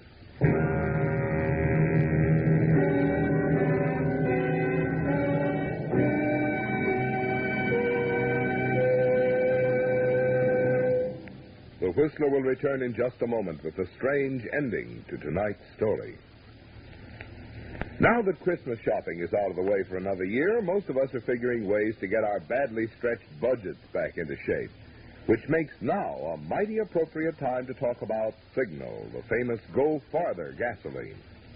Mileage, of course, is only one of the reasons that folks who insist on getting the most from each gasoline dollar choose Signal. In addition, they like the superior performance that goes hand in hand with mileage. You see, the only way today's Signal gasoline can give you such good mileage is by helping your motor run more efficiently. And when your motor runs more efficiently, you also enjoy quicker starting, faster pickup, smoother power, the things that make driving more pleasure. So, among your resolutions for the new year, how about resolving to put Signal gasoline to the test in your car? See for yourself why drivers who insist on quality, as well as those with an eye for economy, are both switching to Signal, the famous Go Farther gasoline. And now back to the Whistler. Well, Mary, it looks as though you've lost, doesn't it? That your one card wasn't enough. The man across the table, the man you're sure is a detective, who has come to take you back to Los Angeles to stand trial for a hold-up and murder you had nothing to do with, doesn't believe you, does he? And the jury in Los Angeles won't believe you either. Yes, Mary, it looks as though you've lost, but you're going to play the game to the end anyway. And as the piano player across the floor plays the tune he's played 1,000 times in the last 2 weeks, you quietly watch Fontaine and await his next word. How long did you say you've been here? I didn't say. I got here about 5 months ago. Like it here? No. That's what I figured. Look, Miss... Cigarette? Yeah, thanks. Light? Mm-hmm.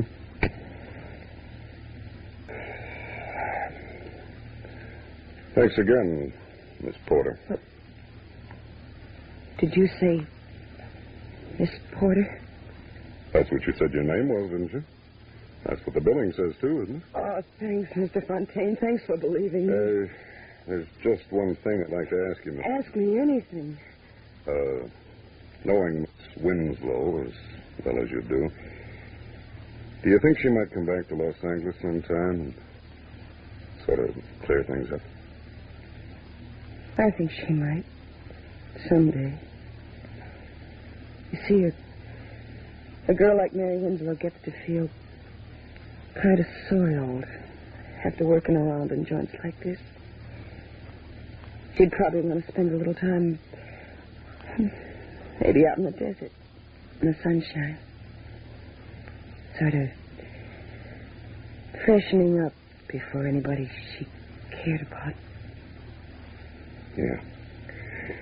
I guess she would. Well, this was a pretty long trip for nothing, you might say. Just one more bum steer. But I'm glad it came. I always figured that confession we found on Joe Clark was a phony. Clark?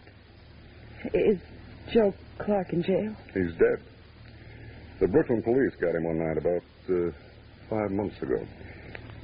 Anyhow, they got the tip. A woman called the police one night from a little nightclub, the Golden Lion Club. She hung up before they answered the phone, but the Brooklyn boys decided to investigate anyway.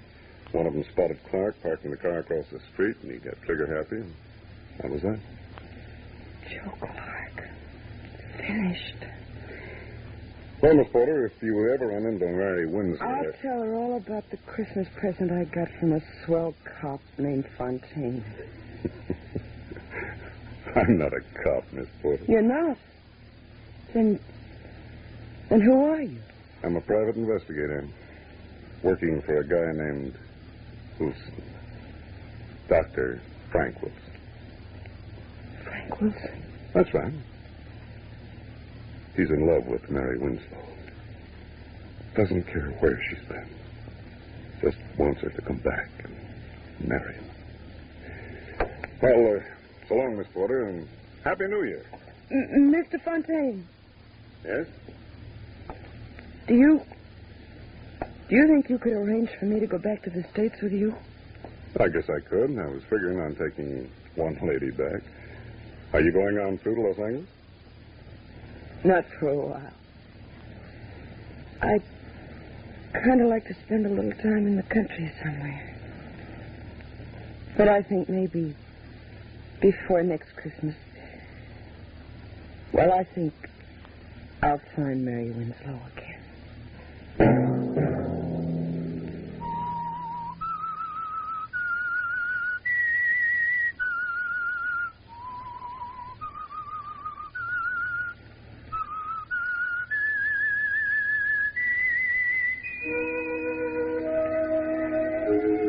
Let that whistle be your signal for the Signal Oil program, The Whistler.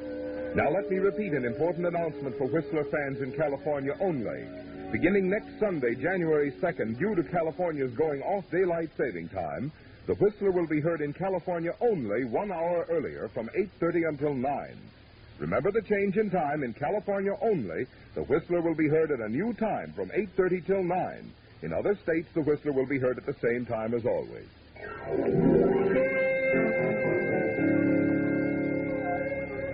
Featured in tonight's story were Joan Banks and Jack Petruzzi. The Whistler was produced by George W. Allen and directed by Gordon Hughes, with story by Edward Bloodworth and music by Wilbur Hatch, and was transmitted to our troops overseas by the Armed Forces Radio Service. This is Marvin Miller speaking. This is CBS, the Columbia Broadcasting System.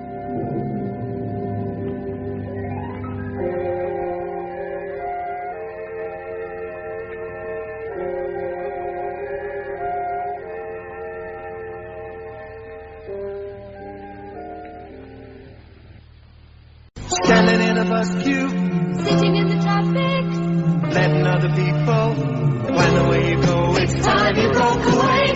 Believe in freedom, believe in Honda. Going when you like, from door to door, your Honda bike and you. Believe in freedom, believe in Honda. Going where you like, your Honda bike and you. J-E-L-L. Oh, the big red letters stand for the Jell-O family. Oh, the big red letters stand for the Jell-O family. That's Jell-O. Yum, yum, yum. Jell-O pudding. Yum, yum, yum. Jell-O duck. Fioca pudding. Yes, sirree. Standing in a bus queue. sitting in the traffic, letting other people plan the way you go. It's time you broke away. Believe in freedom. Believe in Honda. Going when you like, from door to door, your Honda bike and you. Believe in freedom. Believe in Honda. Going where you like, your Honda bike and you. I'm crunching my polo, dear Liza, dear Liza. I'm crunching my polo, dear Liza, crunching. The nicest thing about the mint with the hole is that it's smooth and never crumbles. You can eat polo without other people hearing. Try sucking them, dear Henry. I can't, I've already crunched them all. You know, some marmalades get some of their tang from added flavouring.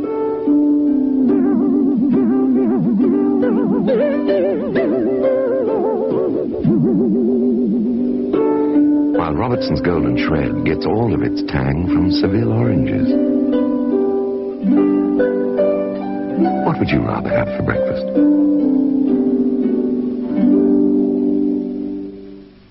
Shimmer into summer with color at your fingertips. Nail color by Yvette. Hi there, get swinging with the new Yvette nail colors. They're great, sunny, bright, long-lasting. Just right for the moderns. Yvette, beauty at a young price. Shimmer into summer with color at your fingertips. Nail color by Yvette. Exclusive to Woolworth beauty counters. Want something fresh? Opal fruits made to make your mouth water. Fresh with the tang of citrus. More refreshing fruit flavors. Juicy, chewy Opal fruits. Made to make your mouth water. Driving a Formula One Lotus needs special training, but teaching people to drive needs special training too. Instructors of the British School of Motoring are specially trained. That's why last year alone, BSM had more than 250,000 successful pupils. If you want to learn to drive safely, confidently, and in the shortest possible time, just phone your local branch of the British School of Motoring. When you want a drink to cool your thirst, 7-Up's the one to reach for first. For satisfaction, 7-Up, 7-Up, 7-Up drives thirst away.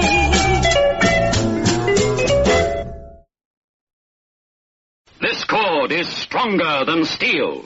It is 3T cord, built into the new G8 by Goodyear.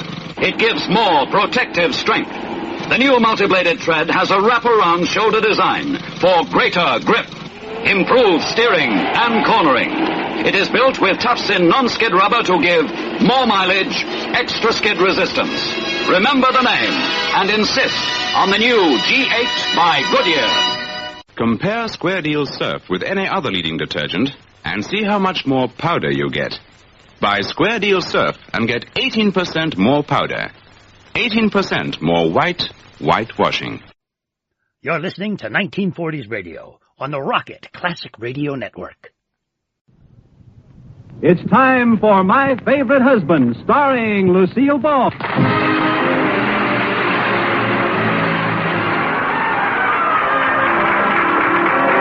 It's the new Gay Family series, starring Lucille Ball with Richard Denning as Liz and George Cooper, two people who live together and like it.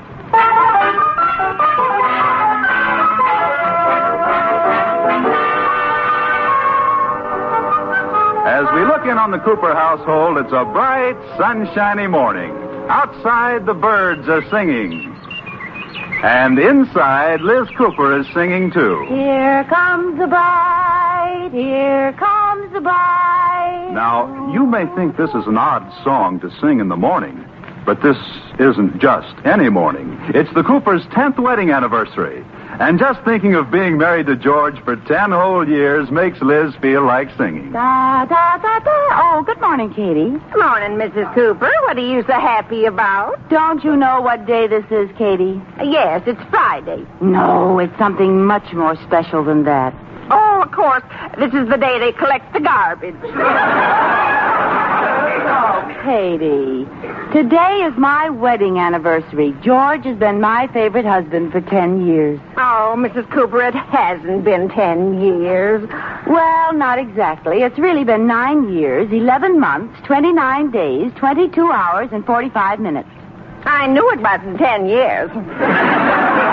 Just think, Katie, 10 years ago, I was an eager young bride of 21. And today, I'm an old married woman of 25. Oh, how time flies. I wonder what George will give me. What is the 10th anniversary, Katie? The 50th is gold and the 25th is silver. Is the 10th diamond or china? It's tin. Tin? T-I-N? That's right, like in C-A-N. Oh. Well, George probably doesn't know anything about it being tin, so let's not tell him. What he doesn't know won't hurt me. You'll be lucky if Mr. Cooper remembers it's your anniversary. Why, Katie, of course he'll remember. I don't know. Husbands have strange memories. They can't remember the day they were married, but they can tell you Ty Cobb's batting average in 1922. Well, George is different. Hey, Liz, where are you? You watch. The first thing he'll say when I walk into the breakfast room is, "Happy anniversary, darling." I'll be listening at the door. Good morning, my wonderful little husband. Oh, morning, dear. What is it, dear? Oh, nothing. Oh, Liz. Yes, dear? This coffee is cold. Well, I'll get some hot for you. George, are you just going to sit there reading the paper? Haven't you something to tell me? No. Oh, certainly. I thought so. Dick Tracy found the jewel. Get your own coffee. Hey, what's the matter with you? Haven't you any idea what this day is? Sure. Oh, my gosh, this is the day I have to send in my car payment. George, what was Ty Cobb's batting average in 1922? 385. Oh! she was. I didn't think she followed baseball. Oh, and I thought you loved me. Oh, well, I do, honey. Hey, what's the matter with you? You're sure acting crazy today. Well, a girl has a right to act crazy on her anniversary. Anniversary? It is? I mean, of course it is. Oh, I knew it all the time, dear. I was just teasing. You were? Of course. Well, how could I forget our 15th anniversary? Now what's the matter? it's our 10th. It is. Well, it seemed like... I mean, it doesn't seem like so much wonderful fun could be crowded into 10 measly years. Oh, really? Of course.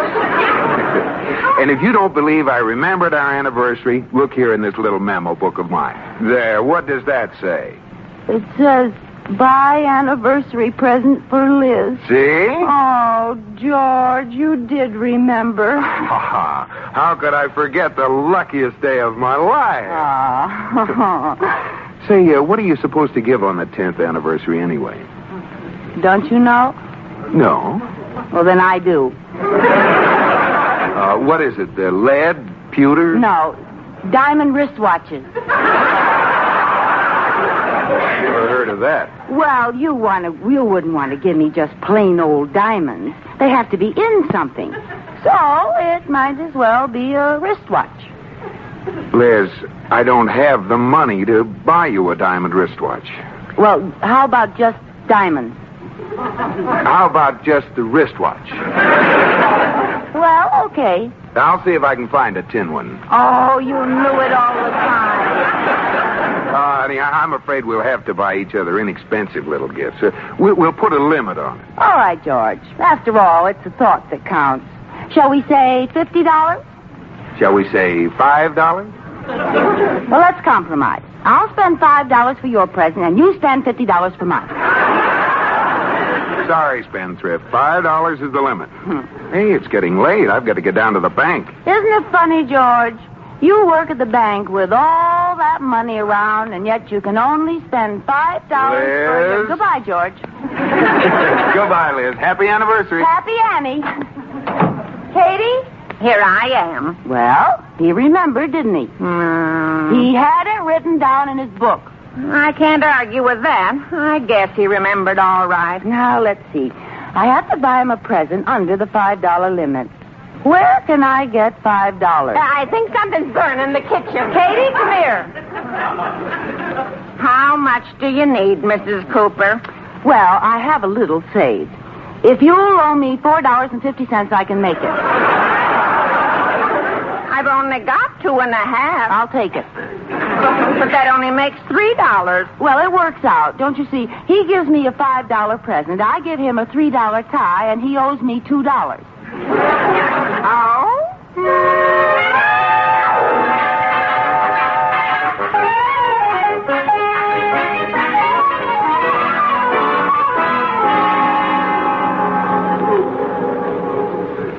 George, boy, it was mighty good of you to come along and help me choose Iris's birthday present. Well, I'm glad you asked me, Mr. Atterbury. I have to buy Liz an anniversary present today. Oh? How long ago was your anniversary? Today. Today? How did you remember? I didn't. I forgot until Liz reminded me this morning. She thinks I remembered, though. You must be a fast talker, boy. No, it's simple. I always carry a special memo book. On one page, it says, get Liz's birthday present. The next page says, get Liz's anniversary present. Another one says, get Liz's Valentine present. That's pretty clever. Sure. No matter when she jumps on me, I can prove I made a note to do it. Well, Iris just keeps mum. Every day that I've forgotten, she adds $10 to the cost of the present I have to buy her. Oh, brother. What are you getting her for her birthday? A mink coat. Mink? Her birthday was last fall. Oh, but mink. It was either the mink skin or mine. Say, here's the fur department. Pardon me, miss. Could you wait on us? Well, they asked me to stay here until the regular girl gets here. She's late. I never worked in furs before. If you'd like to wait for her... No, we're in a hurry. Well, I'll try. I don't know my way around in furs. We understand. I know everything there is to know in nightgowns. That's my department. I believe you. I'd like to see some mink coats. Mink? Yes, mink. Oh, yes, sir. Let me see. Oh, here's a lovely one here. A full length. Oh, yes, that's very, very nice. How much is it? Well, let's see. Oh, here's the tag. It's only $3,000. That's a lot of money. Why, I should say that's entirely too much. Let me find you something else. No, let me see this one, please. Why, I should say not. $3,000. Why, I wouldn't let you spend that much. I want to see that. Let's get something cheaper. How about a nice Hudson seal? I don't want Hudson seal. Well, forget about the seal. For that money, you can get a new Hudson. My wife would look pretty silly wearing a new Hudson. She doesn't have that step-down design. Now, would you mind putting that coat on so we can see how it looks? Would I mind? There. How do I look? You look very nice. What do you think, George? Oh, it's a beautiful coat. Oh, I've never worn mink before. Miss, would you stop twirling around, please? Oh, it feels so natural to be wearing mink. La, la, la, la. Miss. Oh, I'd love to run barefoot through this. Do you think it looks natural on me? If it looked any more natural, you'd be a mink. Oh, I love to run my hands over and hold it close to me. Look, mink. I mean, miss. If you can tear yourself away from that coat, wrap it up. Yes, sir. And send it to Mrs. Rudolph Atterbury, 630 South Lucerne. Yes, sir. Before you wrap that up, miss, I'd like to buy a present for my wife, too. Oh, very well. What did you have in mind? What do you have for about $5? How about one of the buttons from this coat? No, I'm serious. Do you have anything, like a nightgown, maybe? Well, I have a nice nightgown for about $15. Oh, all right. Size 12. Oh, I'll bet I know what kind you want. Black, sheer, and lacy. Yeah. Wrap it as a gift and send it to Mrs. George Cooper, 321 Bundy. Yes, sir. I'll send both of them this afternoon. Well, come along, boy. We don't work banker's hours, you know. Oh, that's right, we do.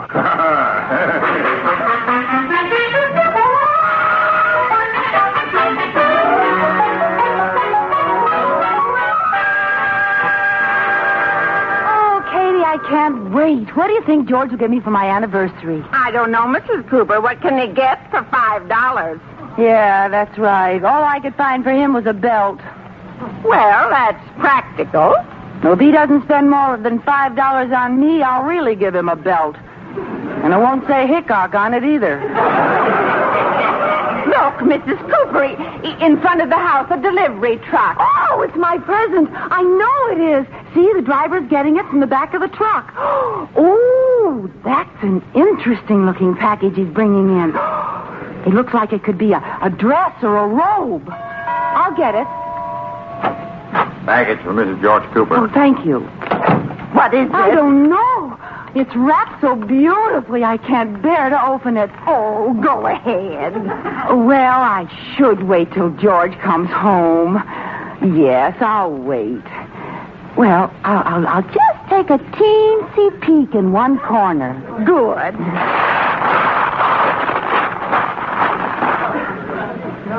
Some peek. Katie! Look! Mr. Cooper didn't buy that for $5. Oh, it's the most beautiful one I've ever seen. Oh, Katie, I have the most wonderful, loving, sweetest, the most adorable husband in the whole world. And this is just what I wanted for an anniversary present. My first mink coat.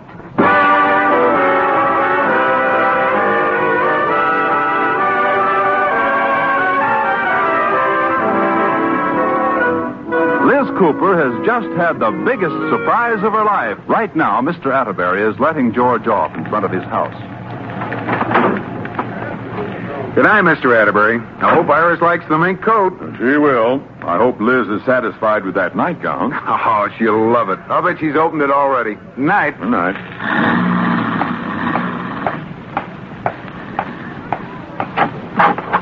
Hey, honey, I'm home. George, darling. Hey, what is this? Oh, you wonderful husband.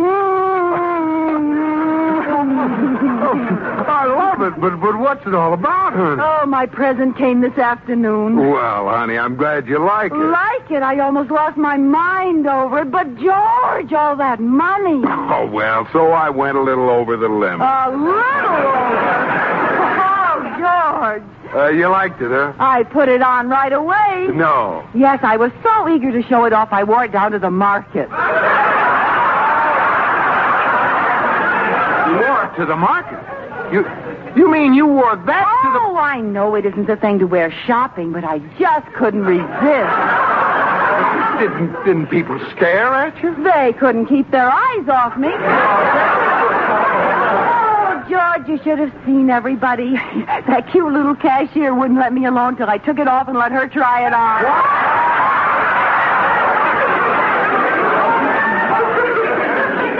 Anything, dear. Now, don't worry. I kept my eye on it all the time. Oh, that's great. I hope you didn't catch cold. Cold? In this weather? As a matter of fact, on the way home, I was so warm, I took it off and carried it over my arm. I'm losing my mind. Didn't a policeman stop you? No. Well, didn't anybody notice the crowd that was following you?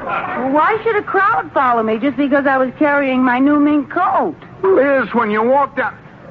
Your new mink coat? Well, of course. And George is just perfect. The skins are beautifully matched, and the style is just what I would have picked out for myself. Oh. George, you look pale. You better sit down. Oh. Well, you could have waited till I got you a chair. What's the matter, George? Liz, there's something I've got to explain. Now, don't worry, darling. I'm not going to scold you for going over the price limit. It's all right. I saved $2 on your present. Oh, but Liz... Oh, George, how did you know that all my life I've wanted a mink coat? I've dreamed about them at night, but I never thought I'd own one. But, Liz... Are you trying to say something, you dear, sweet, wonderful, generous, thoughtful, marvelous husband, you? Yes, Happy anniversary, dear. Happy anniversary to you, too, darling. I'll get it. No, let me get it, dear. I have a feeling it's for me. All right, I'll put the coat on and model it for you. Hello? Hello, George, boy. Have you given Liz her present yet? Yes, Mr. Atterbury. Then you know the store got the packages mixed up, eh, boy? Yes, sir. Was Iris mad when she got the nightgown? Boy.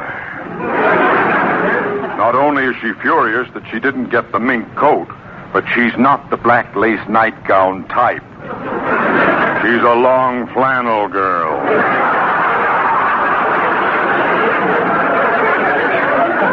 Well, wait till I tell you what happened here. Look, I'm calling from the drugstore. Iris locked me out of the house. Now, how soon can you get that coat down here? Well, I've been trying to tell you, Mr. Atterbury. Liz thinks the coat is her anniversary present. What? Oh, you should see the look on her face. I don't have the heart to tell her. I'd like to see the look on her face when you tell her you're fired if you don't get that coat down here. I'll tell her, but can't I have a little time to sort of break it to her gently? Certainly, George. Take all the time you want. Oh. As long as you have it down here in 10 minutes. Goodbye. Oh.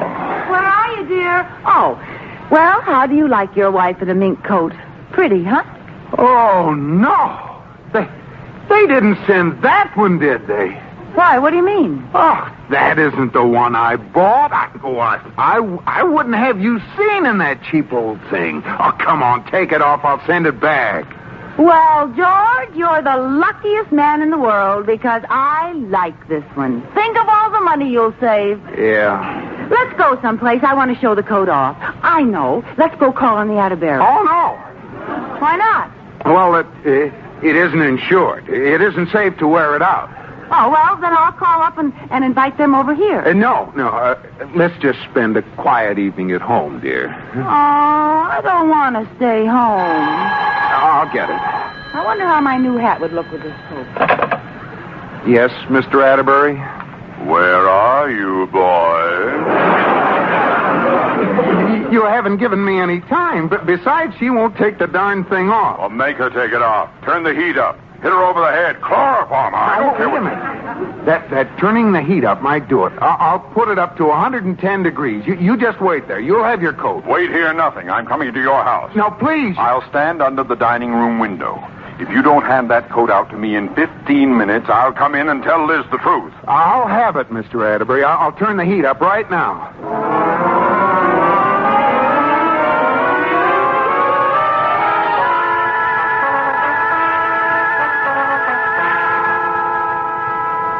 Liz, where are you? Here I am, darling. What are you doing? And why is every light on in the house? Oh, I was just going around seeing if my new coat went with each room. It clashes with the dining room, George. Well, let me change it for you. All right. Gray wallpaper would be nice. Aren't you a little warm, Liz? No, I'm just comfortable. Well, I guess it takes a while. What does? Nothing. Why don't you go to bed, Liz? Oh, I couldn't go to bed. The coat would get all crushed. Well, you don't have to wear it to bed, you know. I wonder if I could hang myself on a hanger and sleep in my coat all night. Liz, are you sure you aren't warm? I'm stifling. Phew. I guess it is a little warm, George. Look at the windows. They're all steamed up. Yeah, I don't know how you can stand it. Oh, I'm so happy with my little mink, I can't feel anything. Oh, how do you do, Mrs. Astorbilt? Reggie, darling, how are you? Oh, what was that? Sounds like someone throwing pebbles at the window. Oh, you're hearing things. No, George, there's someone outside. Oh, they want to steal my coat, and it's not insured. Don't worry, I'll see who it is. Wait a minute. Are you insured? Yes. Well, go ahead then. What? Don't worry, nobody's going to steal anything while I'm in this house. Mr. Atterbury, where are you? Over here in the bushes. Don't you recognize me? I'm wearing a hibiscus over one ear. Now, give me the coat. I don't have it yet. Oh, you idiot. Oh, you idiot. I'm going in and tell her. No, she thinks there's a prowler out here. Now, I'll get her to give me the coat for safekeeping. You must stay right there. Hurry up. I've been here so long now, some ivy's growing up my left leg. I'll hurry. Did you see anyone, George? Not a soul, dear. Well, I'm sure there was somebody there. Liz, if there is someone there, they're after the coat. Oh. Now, you'd better let me take it and lock it in the closet until morning. Well, all right, dear. Here you are. Good night, little mink. Thank you. Hey, what's that? Boy, that was fast action. Huh? Well, what are you talking about? The police, while you were outside, I called and told them there was a prowler in our garden, and they've got him. Oh, no. Don't get excited, George. We're safe now. They're taking him off to jail.